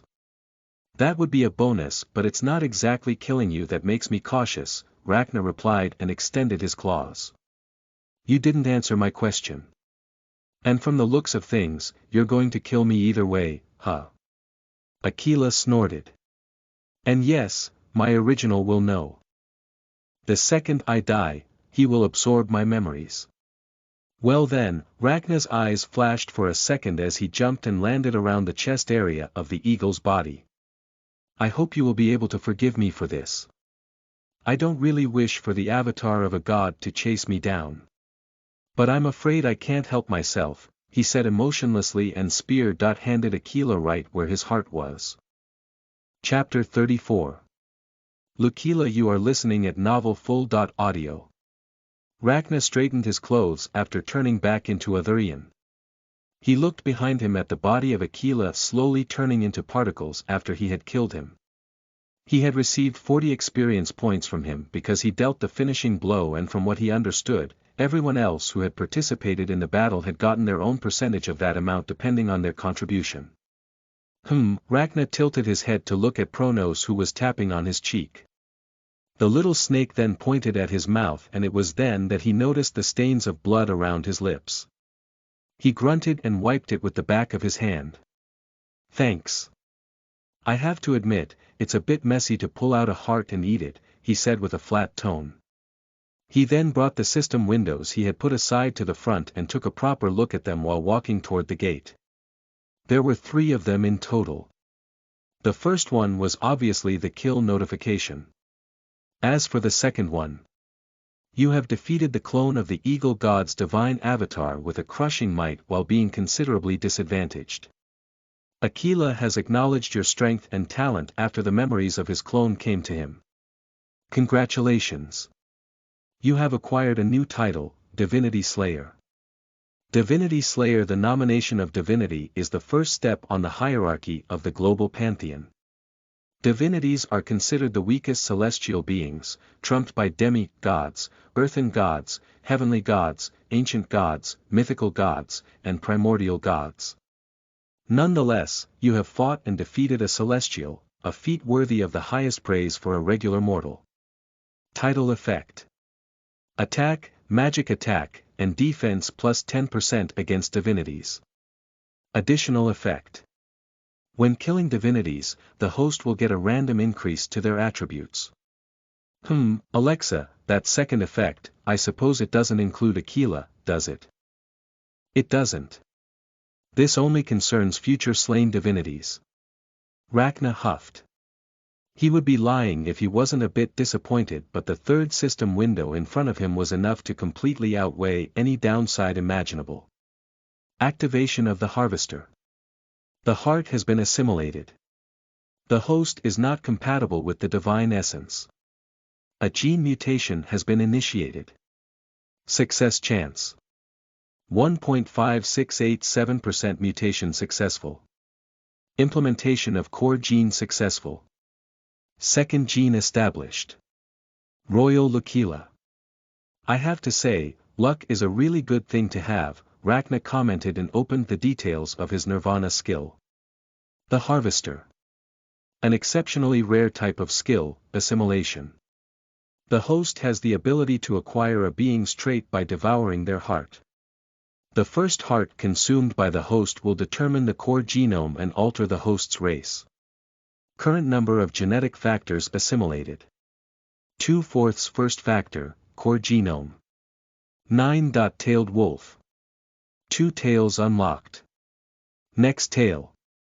LV.10/LV.25. Currently attuned aptitudes. Smell of the wolf god, claws, shape shift. Second factor. Royal L'Aquila. Next wings. LV.10/LV.100 currently attuned aptitudes. L'Aquila's wings, flight, fabled sight, lesser regeneration. L'Aquila, huh? What does next wings mean? Rachna uttered out loud. I recommend using appraisal on the genome itself, Rachna. He didn't need to be told twice. He focused on the word he wanted a description of and he silently cast his skill. L'Aquilas are considered creatures belonging to the lost ages. Barely any record of their existence is left. But the very few annals and histories that were passed on told of a few facts. L'Aquilas are commonly seen as the close cousins of griffins. They were caricatured as large quadrupedal beasts with the body of a wolf, the head of an eagle, and talons as their rear feet. They also possessed 3 pairs of feathered wings and were said to be the fastest creatures to ever exist as well as the bearers of one of the best regenerating abilities. There is no actual proof of their existence except words and images. According to researches made by illustrious mages, including, the age of L'Aquila's legends would place their last sighting at least 600 million years ago. Note. The royal L'Aquilas were said to be able to rival natural disaster class beings like dragons and phoenixes. I see. So, it means that I will grow a second pair of wings at level 100. Now, the question is, he closed his eyes and tried to feel a sensation similar to when he grew his tails and ears. After a short minute of deep concentration, he got a result. One brief reaction near his left shoulder blade. Then, the same thing happened on his right side. He then groaned as he pulled his shoulders inward and a pain hit him as soon as he heard an unfamiliar but oddly identifiable sound. Rachna looked over his shoulder and a large dark wing almost hit him in the face because of his lack of control. He first tried to completely deploy them and in one swift motion, the 2 wings unfurled and spanned over 3 meters. He then was able to admire them as much as he wanted. They were mainly black with silver accents on the lower half. They were feathered but unlike what you would see in representations of fallen angels, the feathers themselves were a lot more numerous and shorter. There was also a layer of dark blue fur inlaid under each feather, which made the whole thing glint when it was exposed to sunlight. Rachna hummed and then tried to fold them, which he did surprisingly easily. The more time he spent with them out, the more he could control them without thinking. He then deployed them again and repeated the process until he felt no difficulty doing it. Wait, how did it go through my clothes? The question abruptly hit him. He wanted to retract them and see if his hoodie was still intact, but that generated another question. How do I put them back? I have the answer to your first question, Rachna. The system provides help for hosts with extra appendages such as wings. When you take them out, the system will perform the necessary modifications to the clothing. And when you retract them, it will go back to its state beforehand. I see. What about my second question? I'm afraid you will have to find out by yourself. Rachna's expression twitched. He could have sworn he heard Alexa laughing at his troubles. He was forced to spend the next 5 minutes practicing how to retract and pull out his wings at will. Lastly, when he was done with that, he checked out the descriptions of his 4 new abilities. Lukila's wings. The wings of the mythical Lukila. They have a defense value equivalent to the double of the host's. They consequently possess the potential to be used as shields. The surface feathers can also be launched at the enemy with an attack value equivalent to half of the host's. The time needed for the surface feathers to regenerate varies according to the endurance attribute and regeneration. Boosting traits. Current amount of surface feathers. 1000, current regeneration time. 1 minute per feather. The Lukila was rumored to be one of the fastest flying creatures to ever live. However, with only 1 pair of wings, the maximum speed is severely limited. Current max flying speed. Speed *10 km/h. It is also possible to infuse mana into the wings to double the flying speed at the cost of 50 MP per minute. Flight, LV.1. Hosts proficiency at controlling their flight. Related techniques. Fabled sight, LV.1. The eyesight of a Lukila allows for both near-perfect physical and spiritual vision.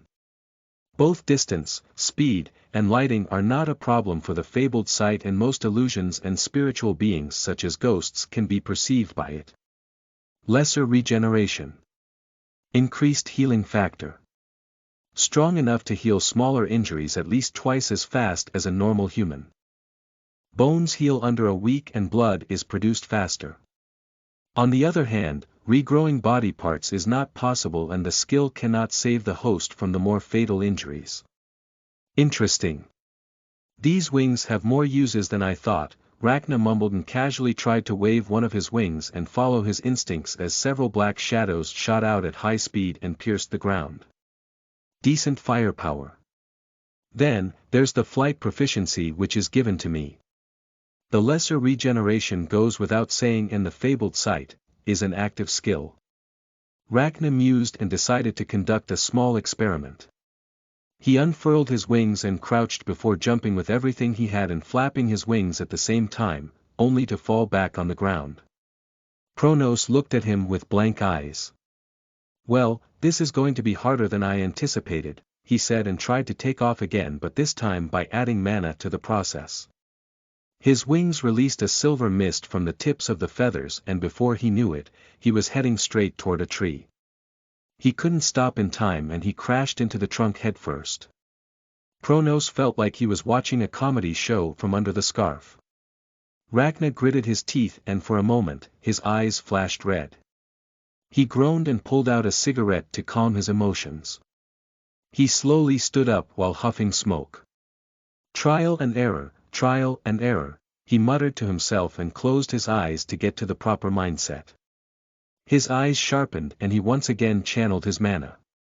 He then also got an idea and tried to manipulate his soul that he came to notice thanks to the eyes of the soul. Then, the silver mist returned and he flapped his wings for the 3rd time.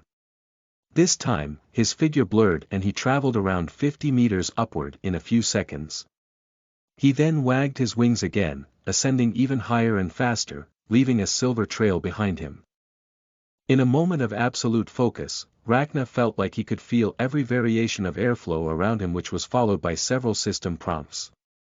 In a moment of deep focus, you have gotten closer to your soul and reached incredible insights.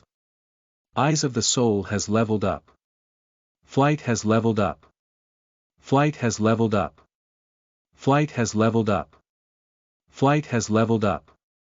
Through executing a specific action, a new skill has been created, Mana Control. Mana Control, LV.1. You have learned how to command the reserves of mana within you and can now begin to use it more freely. It can, for instance, be used to release blunt waves of energy or add a layer of protection around a part of the body.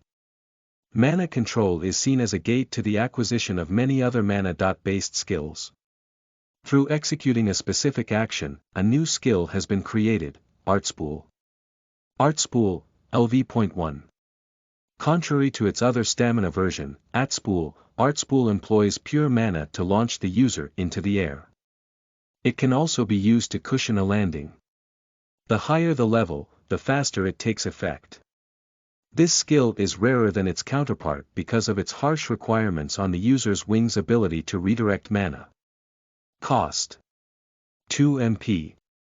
After reaching a satisfying height, Rachna began to fly horizontally and also stopped feeding his wings mana and the silver trail disappeared. That mana-boosted flight took him 50 mana points every minute, in other words, nearly 1 mana every second. He had to use it sparingly. Sasa, Pronos let out a contented noise as he stuck his head out of the scarf. Enjoying yourself, little guy? Rachna snorted and ignored the notifications of his flight proficiency going up even faster than what his stealth had gone through, and did what his intention was in flying up in the first place. He mentally triggered Fabled Sight and his eyes whirled and turned golden. Rachna suddenly saw his vision go through a massive change. He scanned the ground with it active and managed to see through almost everything as if he was standing in front of it. He could see where the remaining goblins were hiding across the entire forest with just a few glances, and even the smallest animals like rabbits and squirrels couldn't escape him. He also got to see the survivors from his school other than his or Heart's groups. Rachna looked at them and squinted. He got closer to the ground and whistled loudly. Whether you pull it off or not will solely depend on you, he mumbled as the wolves responded to his call. He then spent a minute or two adjusting himself to the skill before disengaging it with a blink. This should be enough experimentation for today, he muttered and turned around right when his flight reached level 8. He then moved his mana back to his wings and zoomed through the air to return to the gate. As he was about to reach the ground, he muttered a word, Art Spool. The skill made his wings flash brighter and his momentum was killed in an instant. The air current blew away the dust and Rachna landed with both hands and one knee on the ground. Art Spool leveled up. Rachna snorted at the prompt and cracked his neck as he stood up. He retracted his wings and took a look at his status to see how much mana he had left. I have enough mana to engage Ulvia's Veil again. My mana regeneration will keep it for as long as I want, he said to himself, and the illusion once again covered his ears and tails. After making sure he was prepared, he walked through the gate and exited the Plateau 0. Chapter 35. An offer. You are listening at novelfull.audio. Tutorial mission completed. Assessment. You have completed the side objective, Overtaking, with a 48% contribution. You have killed the clone of Aquila with a 78% contribution. You have collected 62 souls and defeated a total of 235 foes, both indirectly and directly. Mission time. 8.35.55, Rewards. 2240 tallies, access to the first plateau. You are now going to be transported to the first plateau. Brace yourself. Brace myself. Rachna muttered to himself as he stood in a place plunged in darkness. There was nothing in sight except the system window. And soon enough, the warning explained itself as he felt something a lot similar to what he went through when the system first took him away from Earth. A splitting headache attacked him, and in the blink of an eye, quite literally, his surroundings changed to something completely different. At first, his blurry vision made it impossible to make out anything, but it faded away in under 10 seconds, and what was presented to him then was pretty shocking, even for him. First of all, he seemed to be standing in the middle of a very wide and futuristic, looking circular platform with blue neon lines across its surface. He then looked around and almost dropped his jaw at the sight of a city with a dark blue color scheme extending as far as the eye could see. Each building was worthy of being called lighthouses with the countless electronics they sported, such as holographic billboards and neon letters. There were a few skyscrapers that reached nearly unimaginable heights, and as crazy as it sounded, there even seemed to be one building that had a direct connection to outer space. Other than that, Rachna couldn't ignore the many flying vehicles as well as the thousands of people he could see flying around with jetpacks or with what seemed to be magic for the most part. In this landscape, the only places he could see a bit of verdure was on top of certain towers that seemed to have greenhouses on their roof. He could also see smoke on the horizon, or maybe was it mist. But, what surprised Rachna the most was that it was the same story for every cardinal direction. Everywhere he looked, the city stretched beyond what he could see and, unconsciously, he almost felt lost and a bit intimidated. Pronos seemed to share his sentiments as he looked around with a silly expression. "Ah, I see you finally arrived." Piercing through the noise of the city composed of sounds of both machinery and airborne vehicles, one voice spoke to Rachna from behind. His eyes widened a bit and he managed to kill his surprise in an instant before turning around. As one might have been able to predict with a bit of thinking, it was Gray who stood there twirling his cane with a grin flashing on his face. "You," Rachna scowled. "Yes, me," Gray quipped. "Missed me? I don't think I would miss someone whose only interaction with me was a joke about me hiding in fear from a bunch of dogs walking on two legs." Gray blinked in a daze. "That was a good comeback, wolf boy." "I aim to please," Rachna uttered with a dry tone, and the clown cackled darkly. "You're terribly emotionless for a kid," he said, and tilted his head. "Well, I guess I should not be surprised to see a bit of uniqueness in an S+ candidate," he commented offhandedly and smirked when he saw the young werewolf scowl. "And yes, I know about your potential value. It's a very rare rating, by the way, be proud. Also, do not worry, batch overseers like me have rules to follow and we are not allowed to use an analysis skill on newcomers. I only know about your basic information such as your name and potential. I can't even check your race, in fact," he said with a shrug. "I see," Rachna muttered, and Gray rubbed his chin. "On a side note, I can see that you're using an illusion to hide your appearance. You're not really the first one to do so, but, friendly advice, none of the stronger hosts will fall for such a low-level trick. You can hide from the weak guys, but do not expect the higher-ups to not notice it. You're awfully chatty for someone who borderline insulted me when he first saw me. Why are you even telling me all of this?" Rachna spoke with an accusatory voice, and Gray laughed. "In my defense, kiddo, you made me, and the whole batch as well, wait for half a day before we could start the tutorial. Well, we got the report from your shopkeeper telling us that you had been gravely injured and needed rest, but still," he sighed and looked at Rachna in the eyes. "As for your little question, let's say that, you're bound to attract a lot of attention if you're not careful," he said with a serious tone. He pointed at Rachna's back with his cane.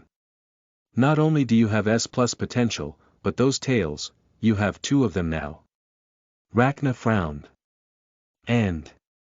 Gray snickered and put his cane back on the ground. "And you're a werewolf. A werewolf capable of growing more than 1 tail is a first in the history of the system. If I were you, I'd do my best to not carelessly transform in front of others, and maybe you'll be able to pass as a beast. Man with noble blood. Many hosts would be more than happy to dissect you, experiment you, torture you, and even enslave you if they found out about your abnormality." Rachna's expression twitched as he took in those words.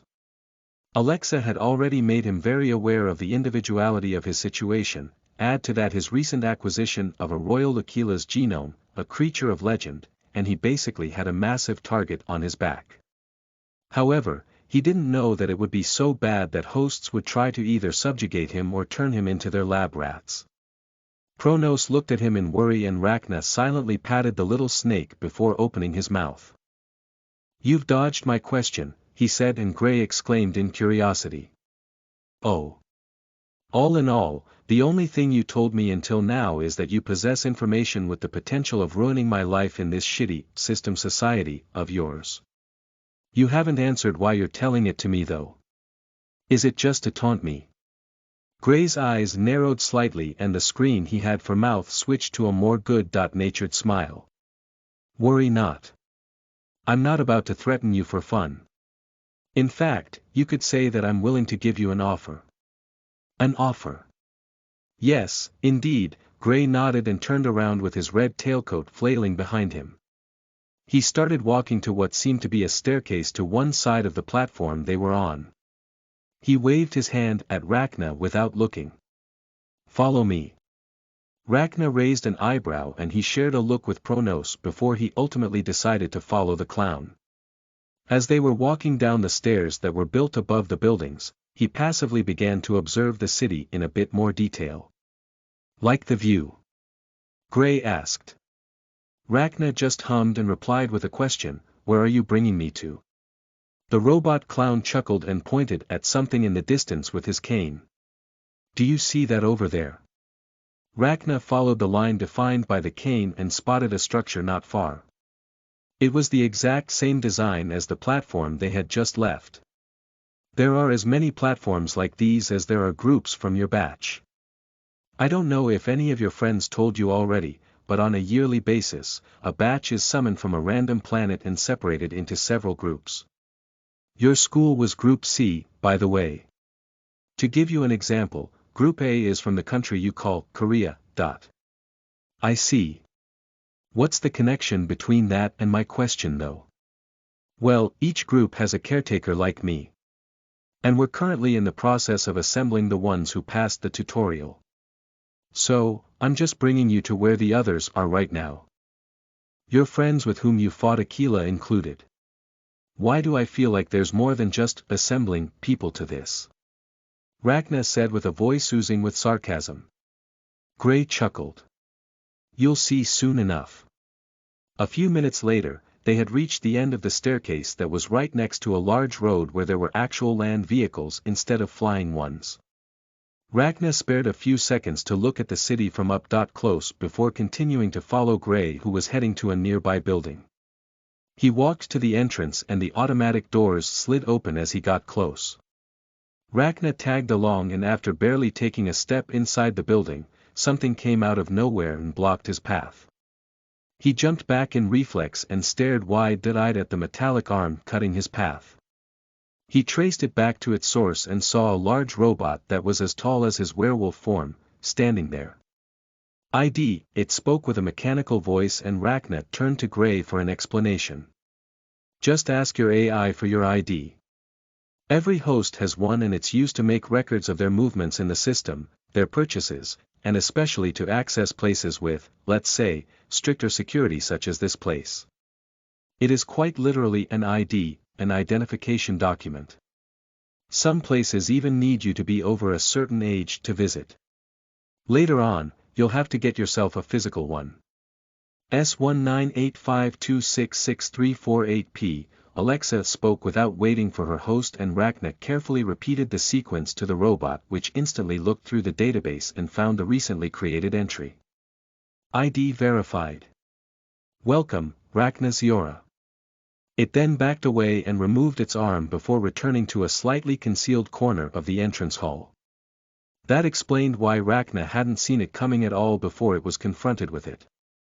That thing somehow wasn't making any noise while walking and trying to sense something that isn't alive was quite hard. Come on, I don't have all day, Gray said and pushed open the doors that were the closest to the entrance. When Rachna saw what was behind them, his mind shut down for a second. It wasn't because he couldn't process what he saw or anything, rather, it had gone way beyond his expectations. The best he could do to describe what laid in front of him was a party.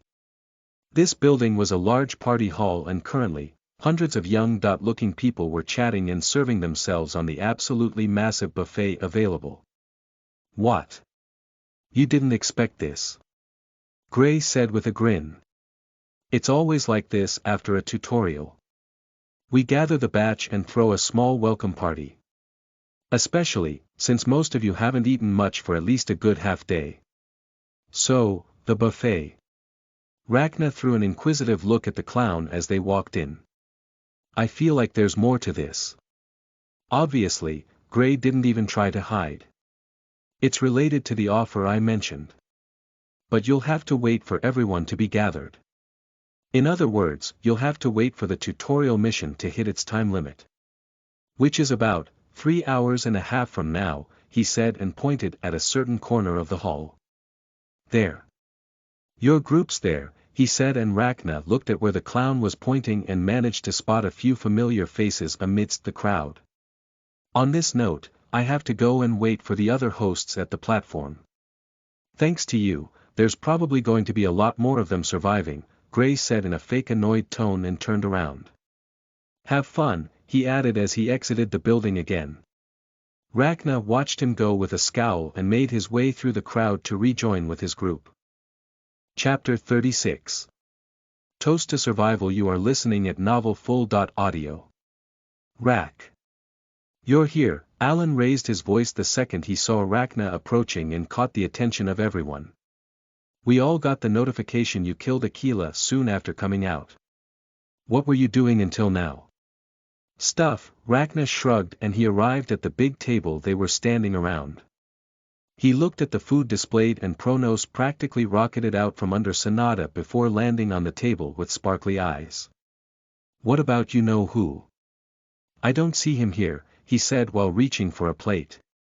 Over there, Flavia pointed with her chin as she was eating dumplings with Nyx. Rachna followed her line of sight and spotted Hart's little band huddled to the side of the room with the man in question sporting a dark expression. Leia snorted as she swallowed a piece of bread. He must be pissed off about losing half of the guys he had with him. They never appeared on the platform. I guess that bird was saying the truth. Indeed, Lays nodded. Rachna hummed as he placed a full chicken on his plate. Then, much to everyone's shock, he cut it into 5 pieces, which were still way too big for anyone with common sense, and proceeded to swallow each one of them, bones and everything, after chewing a few times. What they didn't see though was how his fangs had grown temporarily when did it. When he finished the whole chicken in just a few seconds, Rachna returned their incredulous stares with a lifted eyebrow. What? No, it's just, did you always eat like that? Alan uttered. I don't remember you doing that, ever. Werewolf and all that, forgot already. Rachna replied unperturbed. I'm not really hungry right now, but my ability to eat has probably skyrocketed. I have a hunch that if I was in my other form, I could probably finish another one of these in just one bite. That's kinda scary, bro, Alan deadpanned. If you ever feel the urge to eat one of us, please tell us in advance. Who knows if one day you'll start craving for humans. Well, hearts do taste good, Rachna commented indifferently. Wait, what? Alan froze. What did you just say? Rack. Rachna ignored his friend's shouts and turned to look at the other people in the party hall. His eyes, which had sneakily turned golden, swiftly swept over each person. He even got a close look at the appearance of the host on the opposite side of the hall. Their characteristics vary a lot: Asian, South and North American, African, European. Truly we were picked out from across the Earth's surface, he thought and blinked as his irises returned to their purple color. Then, from the corner of his eyes, he saw a tall man wearing a black trench coat enter the hall while leading a new group of people inside. Probably another overseer. What are you thinking? Lays came up to his left and asked. Nothing much. I'm still assessing the situation. I see, Lays whispered. There's something I can't help but notice personally. How many people do you think there are in this hall right now? Rachna glanced at him for a second before answering, I'd say between 200 to 300. And how many do you think there are left to arrive like them? Lays continued while pointing at the small group of 4 people who had just entered the hall. Honestly, if we take how our side of things was, I don't think there will be a lot more. Maybe 150 or so, at best. Truthfully, there are a few things that we had over the other groups in the first place. First, me. Lays let out a chuckle at that. Can't deny it. Thanks to my Nirvana skill, as well as Nyx's help, we managed to defeat Aquila without too much trouble or losses, but I doubt it was the same for the other groups. Then, there's the fact that your gang, Nyx, Flavia, Alan, and I formed a pretty powerful force from the get-go. It was easy for us to collect and monopolize souls. Incidentally, because of our superiority, we haven't had to face a certain situation. Stealing, Dan joined the conversation from the side. The others also seemed to be listening ever since Rachna started talking. No one tried to steal souls from us. Yes, Rachna nodded. However, there's no doubt that anyone who isn't trained like us will easily fall into despair at the situation. Humans are cowards, especially when it comes to the unknown. For them, it's less scary to kill fellow humans than otherworldly monsters. Alan laughed wryly. The fact that you're actually not human anymore makes it so ironic. Because I know you would say that even if you weren't a werewolf. Dan snickered. True. And I can guess what you're going to say after this, Ziora, he declared, and everyone looked at him. In this kind of situation, it's very easy for the mundane folks to develop a psychopathic behavior. In conclusion, he trailed and shot a sharp glare at the crowd. You can fully expect this place to be roaming with freshly born serial killers. Everyone fell silent at his words, and the many voices in the party hall drowned their area. Only Pronos wasn't paying attention to anything as he stuffed himself with fish and meat. Nyx sighed in the silence. It's such a sad thing to know that you're completely right. Humans are just pathetic like that, she remarked while staring at the ripples of the wine in her cup. They do have a lot of potential as a species. The potential to be anything, from the worst trash imaginable to the most respectable of heroes. Ah, right, Dan exclaimed. It almost slipped my mind that you two are not human. Your status says that you're an ascended human, the heck is that? Nyx shrugged off the stares of everyone. Personal. Now that I think about it, how much information does your scan give you? Rachna asked, and Dan mused for a bit. Well, depends, but generally, it's limited to the name, age, etc., and the attributes. I can't see the skills at all, and sometimes, even the attributes show as interrogation marks even when I use it on a target of the same level as me. What about you? You were able to see the entire status of Aquila. How did you do that? Appraisal, that's the name of the skill I use. The system tells me that it's a better version of scan. That's all I know. Anyhow, Alan raised his voice a bit. Let's stop talking about this shitty game for a bit. I want to enjoy my food without being depressed, please. I got to agree with that one, Gant quipped. It spoils the taste. Alright, Lays grabbed a cup of alcohol and lifted it a bit. Everyone understood the action and grabbed their own drinks. Rachna quietly poured himself a cup of water, much to the amusement of his close friends. They knew that he hated basically every drink other than water. Pronos looked at everyone in confusion, and Flavia smiled before handing him a cup of water too, which he grabbed with his tail while tilting his head. To our survival, Lays said, and raised his cup. To our survival, all of them said except Nyx, Rachna, and obviously Pronos, before they downed their respective drinks. At the same time, the other people in the hall apparently happened to see it and, like a chain reaction, they all made a toast with the same words, though in different languages. As the new hosts were enjoying their time, a few hours passed, and a few minutes before the end of the tutorial, a group of cloaked people appeared in the forest surrounding Rachna's school, but there was something odd about it. It wasn't the area where the tutorial had proceeded. In fact, it seemed to be one of the separate dimensions meant for the initiations. Do you feel anything? One of the cloaked beings asked as the night masked their shape. Give me a moment, a second voice responded. I smell something in that direction, it said, and the group of unknown people instantly moved at a speed that would be mind-gobbling for anyone new to the system. They traveled a few hundreds of meters in a few seconds and they all stopped somewhere with several trees carbonated or half deracinated. The cloaked people then collectively surrounded a certain shape lying on the ground. "Fuck," one of them said and crouched next to the corpse of the nine-tailed wolf. "It's dead. Stabbed in the head. Its heart seems to have been gouged out. Though it appears to be post-mortem," one of the others clicked his tongue audibly. "How the heck did this happen? We went through all that shit to kidnap it from those damn wolves, and now it's dead. I thought hiding it in an initiation dimension would be safe. There's no way a newbie host could have killed a nine-tailed wolf, right? Even if it was a cub. I'm lost as well.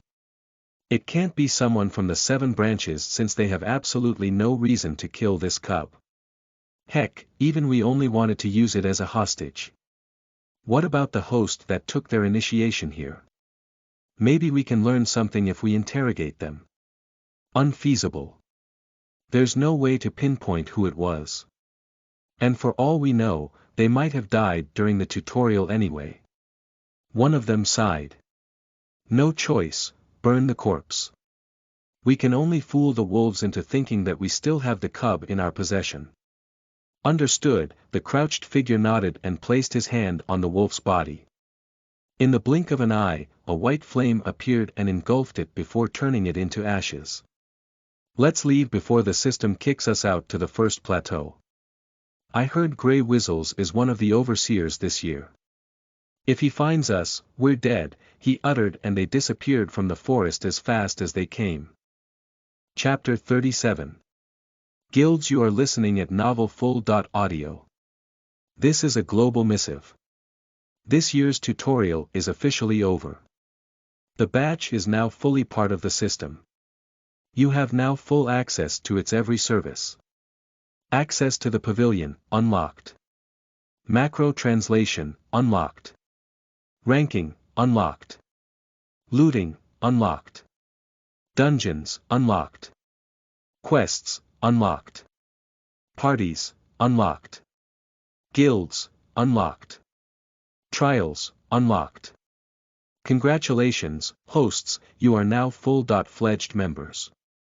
We will now share with you one last message. Welcome, and survive well. Rachna looked apprehensively at the prompt in front of him. Full access to the system, huh? He thought and read each newly unlocked service with a scowl. Before he could ask anything about it to Alexa, the lights of the hall went out and the sound of someone clapping brought his attention to the stage located at the far back. The projectors lit up and the few hundreds of newbie hosts saw a lineup of around 15 people. One of them was Gray, who was holding his cane to the ground with both hands and an ever so bright numeric grin. Around him were all kinds of individuals. Amongst them, there was a man wearing a worn-down brown trench coat and a cowboy hat. A little girl that looked no older than 12 was present as well, but despite her appearance, she had a disturbing grin on her face. A man with long hair and twin swords on his back, a curvy woman with long ears, a short young girl with light armor and short hair, a young-looking boy with white hair, a humanoid reptilian with dark green scales. All in all, they all exuded a powerful presence. The other overseers, I assume, Rachna thought, and focused on two people specifically, other than Gray. One of them was a tall man that stood at the far left of the stage. He had short spiky blue hair and green eyes. What caught Rachna's interest about this man was his beastly features, namely, the ears and the 6 tails he sported, which seemed to belong to a tiger. Other than that, the man in question also was staring at Rachna with a smirk, who very quickly began to ignore it. The second person he focused on was the man that stood not only at the center of the lineup but also stood slightly forward. Compared to the others, his appearance was somewhat banal. Black hair and eyes, a middle-aged look, and casual clothing. But, for some reason, Rachna felt that he was one of the most dangerous people there. My name is Quill Phrasen. As if on cue to Rachna's thoughts, the man spoke to the hosts gathered in the hall. I'm sure that all of you have formed a good picture of the current situation. So, I won't bore you with the obvious. First of all, my colleagues here and I are this year's overseers that were each tasked to oversee you. Our job is decomposed into two parts. The first is making sure that the tutorial goes as smoothly as possible. The second one is what I am about to tell you. Within the system, you have two choices. Either you act alone, or in a group. In most cases, that decision essentially comes back to one thing: guilds. The very same mechanic that the system just gave you access to. You can join a guild for protection, resources, or guidance.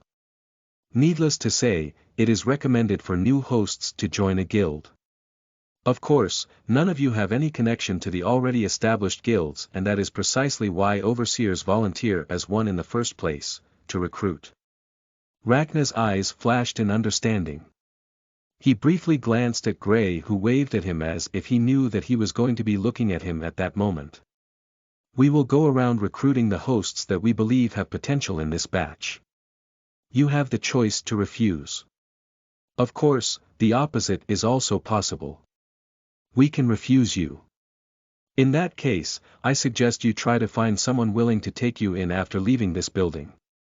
Every year, guilds that couldn't or didn't want to send an overseer will have a spokesperson outside. Though I warn you, not all guilds are good. You will only have yourself to blame if you end up prisoner of a shady guild while under an unreasonable contract. When Quill was finished with his speech, the lights returned and the first overseer to move was Gray. Well, have fun, friends.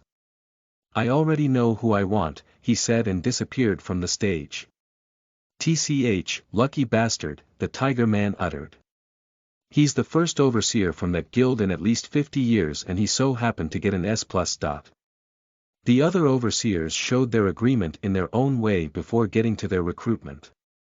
Meanwhile, the instant Gray vanished, Rachna had to resist the sudden urge to last out purely out of reflex as he reappeared next to him. Alan, Flavia, Nix, and the others also tensed. No need to be so jumpy, the clown said merrily. Not only do I have no intention to hurt you, but as an overseer, I'm forbidden from doing such a thing. I see, Rachna replied so dispassionately that his friends nearly face-faulted. Get to the point, clown. Is your offer about my joining your guild? Gray chuckled. Indeed. As I have already told you, your unique circumstances are perilous, to say the least. But, by joining my guild, you can be sure that even the most powerful hosts nearing the top plateaus would think twice before laying their hands on you. That confident, yes, Gray nodded and waved his hand at the other overseers as they talked to several groups of people. The overseers generally belong to at least one of the top 1,000 guilds. It is not too shabby, but the one I belong to has a place in the top 100, ranked 34th to be exact. Though, I won't hide you that we're quite small. But, at the same time, we only accept members with considerable talent and power. Most people fear us for that, and since our motto is to retaliate 100-fold against those that hurt one of us, you can be sure that you'll get quite a secure standing in the system. What would be the implications of joining your guild? Rachna asked back without missing a beat, almost taking Gray by surprise with his readiness. And how can I trust you? Well, first, nothing too bad will be imposed on you. You are pretty much free. The only thing you would be required to do is answer when you are summoned or act and another member needs help. It has to be a mutual thing after all. We help you, you help us. In addition to that, you will get the normal advantages such as the guild shop and quests. As for my credibility, well, I have nothing to gain by lying to you.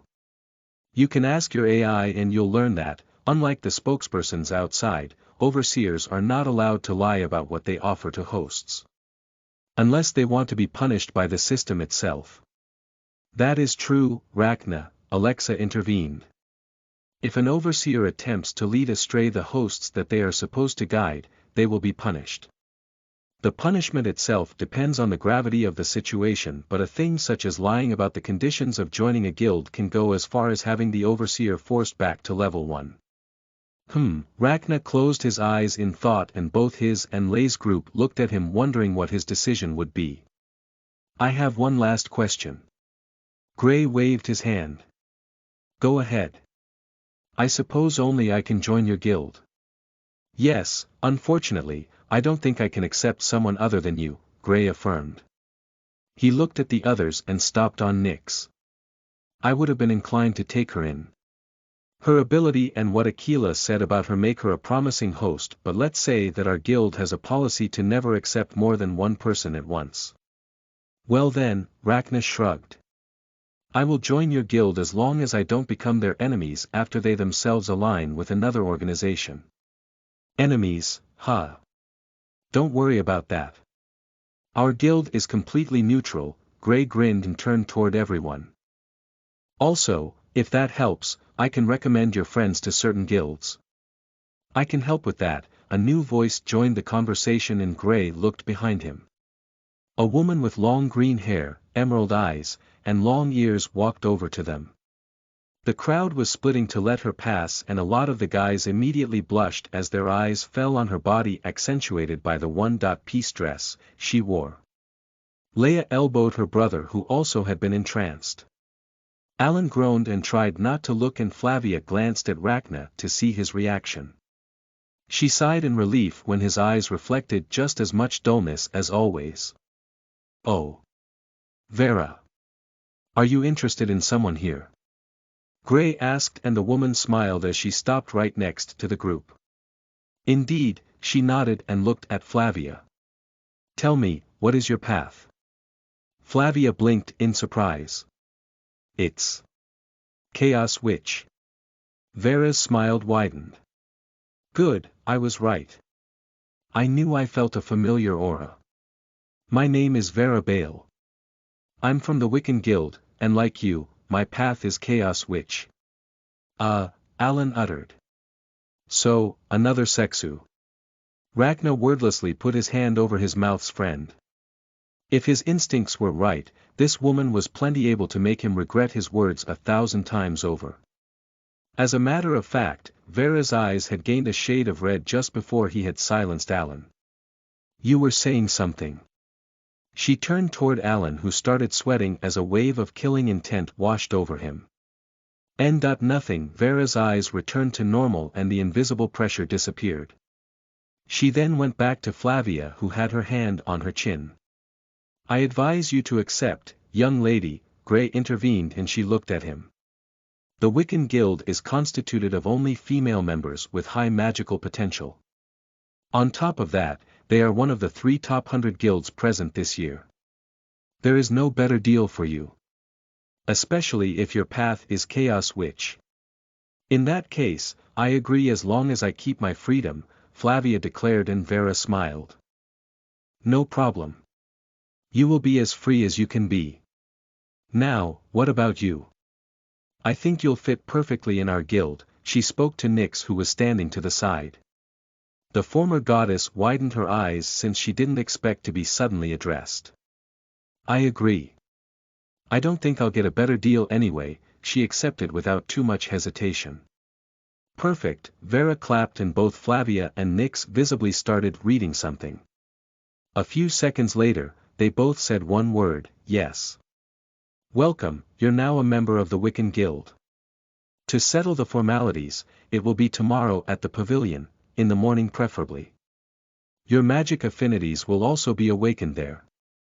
See you around, girls, Vera said and nodded at Ragnar with a smile before walking away. Well, that happened, Alan muttered. You're quite lucky, Gray said to the 2 women. The Wiccan Guild is probably one of the best possible choices for you too. In any case, here, he snapped his fingers and 3 envelopes appeared in his hand out of nowhere. He handed 2 to Lays and 1 to Alan. For you, you should go talk to Quill, the grumpy guy from earlier. Give him this letter and he will probably take you in. His guild has a lot of physical fighters and is the 3rd guild in the top 100 attending today, he said to Alan who nodded as he grabbed the letter. As for you and your little group, you should go look for Magnus or Grim. The former is the cowboy and the latter is the tiger beast. Man. I'm sure the two of them will be willing to accept all of you, separately or not. Choose by yourself after talking to them. I recommend Magnus for gun-related stuff and Grimm for the rest. Lays nodded silently and took the letters. We'll go right away then. Thank you, he added and led the wing walkers toward the concerned overseers. Welp, guess I'll be going for a bit as well, Alan said and headed into the crowd. All right, Gray raised his voice and, just like Vera, clapped his hands. An action that prompted a system window to appear in Rachna's sight. Chapter 38. Throne of Glory. You are listening at novelfull.audio. Gray Whizzles, the clown warlock, has invited you to the guild, Throne of Glory. Clauses agreed upon by the involved hosts. Preservation of personal freedom. Duty to assist the guild and its members when in need. The signer has the right to refuse orders if not coming directly from the guild leader. Do you accept? Yes/no. Rachna took his time to read the few clauses, lingering just a bit on Gray's full name and title, then opened his mouth. Yes. You have joined the Throne of Glory Guild. You are the 14th member. Your affiliation has been updated. Guild chat, unlocked. Guild shop, unlocked. Guild quests, unlocked. 14, really? Gray shrugged. Well, I told you, didn't I? We're a small guild. But, at the same time, this just goes to show how powerful each one of us is. You as well, have the potential to become one of the biggest figures in the system. That is obviously why I chose you. How powerful are we talking about exactly though? Flavia curiously asked from the side. Gray looked at her with a grin. 3 of our members are in the top 10 hosts in rank. 4 others are in the top 100. 4 more in the top 1,000. And the rest is in the top 1,000, mainly because there are more recent additions, one from 60 years ago, and another from 70.5 years ago. That does sound impressive, but, what is that ranking based on exactly? Nix inquired. Well, you might want to take a look at your status for that. Name. Rachna Ziora. Age. 17 level. 10, 50/100, path/race. 9. Tailed werewolf affiliation. Throne of Glory titles. Legendary Slayer, Wolf King, Divinity Slayer potential. S+ host rank. I. The host rank thing. Gray nodded. Yes. As you may have noticed, it's written in Roman numbers. I don't know why, but honestly, no one ever complained about it. In any case, what I can tell you is that the host currently at the top of the leaderboard is at rank LXXVA, 78. You can ask your AI later about what you need to increase it. You can also take the occasion to learn about everything you unlocked. Though, you might not want to do it right now. It'll take a while after all. Anyhow, the cyber clown raised his voice with a concluding tone.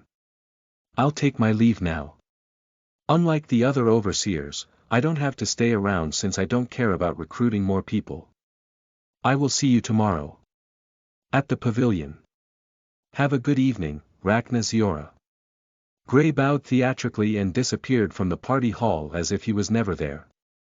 The clown's gone already. Alan's voice sounded as he came back right after. You just missed him, Flavia commented. You're already done with your guild. Yeah, that guy really didn't waste time. He read the letter, asked me a few questions, then sent me an invite to his guild without any extra word. So, I just accepted, and he told me to go to the pavilion tomorrow, whatever that is. He shrugged and turned toward his old friend. So, Rak, did you join that guy's guild? Rachna seemingly didn't hear what he said as he was visibly focused on something. Again. Seriously. Alan muttered and half-heartedly tried to get his attention by waving his arm in front of his face. Meanwhile, the man in question was attentively watching as a system window scrolled down as lines of text popped up one after the other. He had noticed a small blinking sign in his vision, and when he concentrated on it, it expanded and showed this. Hey, guys, looks like Gray got ourselves a new guy this year. So it seems. Really? Nice. That means a new sparring partner. What do you mean, new sparring partner? Don't bully the new guy, underscore. Meh, if Gray recruited him, that probably means he has enough potential, right? I'm sure he'll get strong enough in no time. What do you say, Gray? You there? I am. Though on the move currently to meet someone. I just left the new member in the party hall. Rachna, if you're reading this, there should be a button at the bottom of the window. Press it, enter your pseudonym manually, then just speak mentally. So his name is Rachna, is it? So it seems. You really need to stop saying that all the time. The new guy will think you're literary inept or something. So it seems. You did that on purpose. And it wasn't even coherent to what I was saying. So it seems. That's it. Wait till I get to the 826th plateau and I'll murder you. Well, that's new, Rachna thought with a small amount of amusement. This guild chat was very free-spirited. It probably reflected the guild's inner workings pretty well. Press the button and enter the name, huh? He followed Gray's instruction and typed his pseudonym before trying out this mental speaking with the perfect sentence. Obsidian joined the guild chat. So it seems. Obsidian has left. I like the new kid. I know, right? Rachna had closed the window right after sending his message. He wasn't about to start a full-blown conversation right now. When he looked up, Alan's waving hand almost hit him if it wasn't for his reflexes. Oops. Alan pulled back. Sorry about that. So, finally back to ear. Wait, guess that doesn't work anymore. Whatever. What the heck were you doing? You stood there without moving for at least 2 minutes. Chatting, I guess. Huh. Oh, do you mean the guild chat? Flavia spoke up. I opened it and there were so many people talking there. Guild chat. What's that? Alan asked confusedly. Isn't there a small icon on the top left of your vision? Nick said, and he squinted with a confused expression until he suddenly opened his eyes wide. Ah, found it. It's super discreet though. How did you guys see it? He uttered as he also opened the chat only to see absolutely nothing. You said there were supposed to be a lot of people talking. There's no one on mine. Flavia tilted her head. Well, maybe your guild is the silent kind. What's its name? Madness Guild. I will be honest with you, young man, Nix raised an eyebrow. That's not a name that inspires trust. I mean, kinda. But the clown said this was one of the best guilds, didn't he? Maybe they just chose the guild's name on a dare or something. Be careful, all right. Flavia said with a worried tone. Come on, now you're starting to freak me out, don't worry, we'll still be your friends even when you become mad, Rachna provided, and Alan nearly face-planted. Not you too, Rachna snorted, and the two girls chuckled. After that, Lay's group came back a few minutes later and they all exchanged some casual banter for the next half an hour. All while Pronos was resting on the table with his bloated belly being the only proof of his rampage over the food. Then, about 40 minutes since the overseers had started recruiting, only Quill remained in the hall as he took his place back on the stage. You are now free to go, hosts. You can leave this building and explore the city as much as you want. If you want details, ask your AI. The only thing I will tell you is that you can book a room in a hotel with your Talis. Then, tomorrow morning, head to the pavilion. Have a good night, he said, and in the blink of an eye, he had disappeared just like his fellow overseers. Time to leave, Rachna muttered as he was one of the first to walk to the exit. He grabbed Pronos, who was sleeping with a contented face, and put him under his scarf. I guess. Alan shrugged and followed him along with Nix and Flavia. Lay's gang similarly went after him. When they stepped out of the building, the night had completely fallen and the lights of the city made it a very pleasant sight. So, where are we going? Alan asked as they walked on the side path, cars passing by with trails of red lights. Personally, I think I will take my group to a hotel, Lay spoke up. Gray gave us potions when we came out earlier for the most injured ones, but a lot of us still are quite tired. I see. Have a good night then. I want to explore this city for a little bit, Rachna said. Lays nodded and asked his AI for directions before going on another road. What about you? Rachna turned toward Nix, who was silently staying with them. She shrugged with a passive expression. What can I say? I don't know anyone else and I don't feel like checking in for the night right away. What? Am I a bother? No, Rachna shook his head and turned right at an intersection, entering some sort of avenue with no vehicles and just a regular stream of people. I was just curious. I know that Flavia and Alan would stick to me like glue, but I didn't know about you. Dude, don't make it sound as if actually having friends is a bad thing, Alan deadpanned. Flavia giggled. But we can't deny it. I have no shame in saying that I would be scared if I was alone in this situation. I'm happy that it's not the case, and if being clingy to someone is all it takes then I don't mind. Nick smiled faintly. You have a very clear view of yourself. That is a respectable trait. And, I have to agree, it feels safer to be in a group at the moment, even if I barely know you three. True, Alan acquiesced. In any case, there sure is a lot of different kinds of people here, huh? Or should I say, species. Races. Everyone nodded in agreement. Though they weren't really surprised about it at this point, there was something that they had noticed while walking on these streets. While most people here were human in appearance, they would occasionally cross paths with alien-like creatures, beast-men, elves, dwarves, and even cyborgs.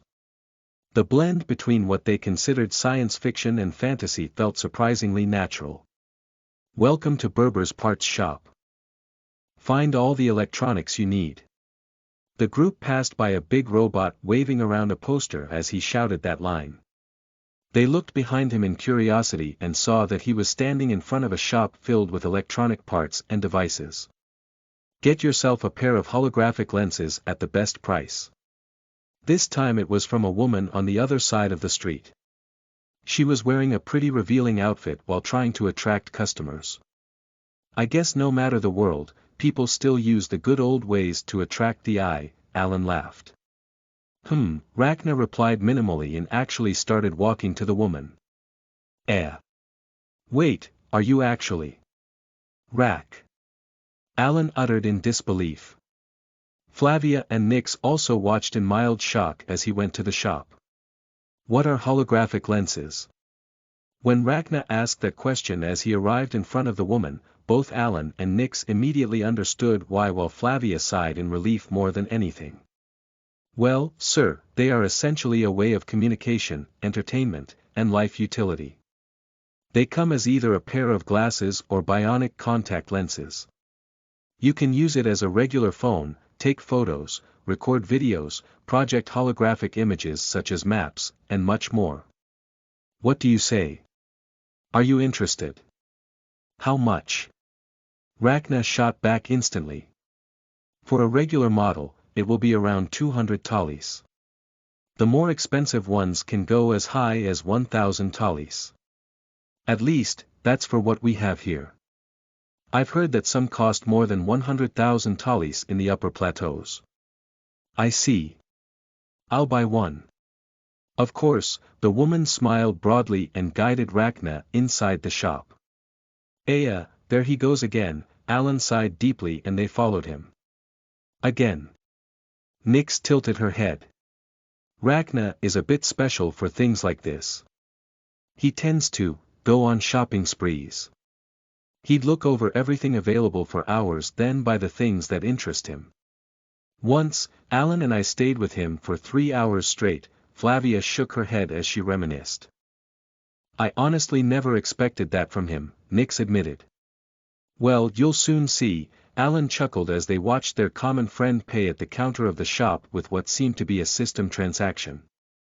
They wondered how bad this was going to get.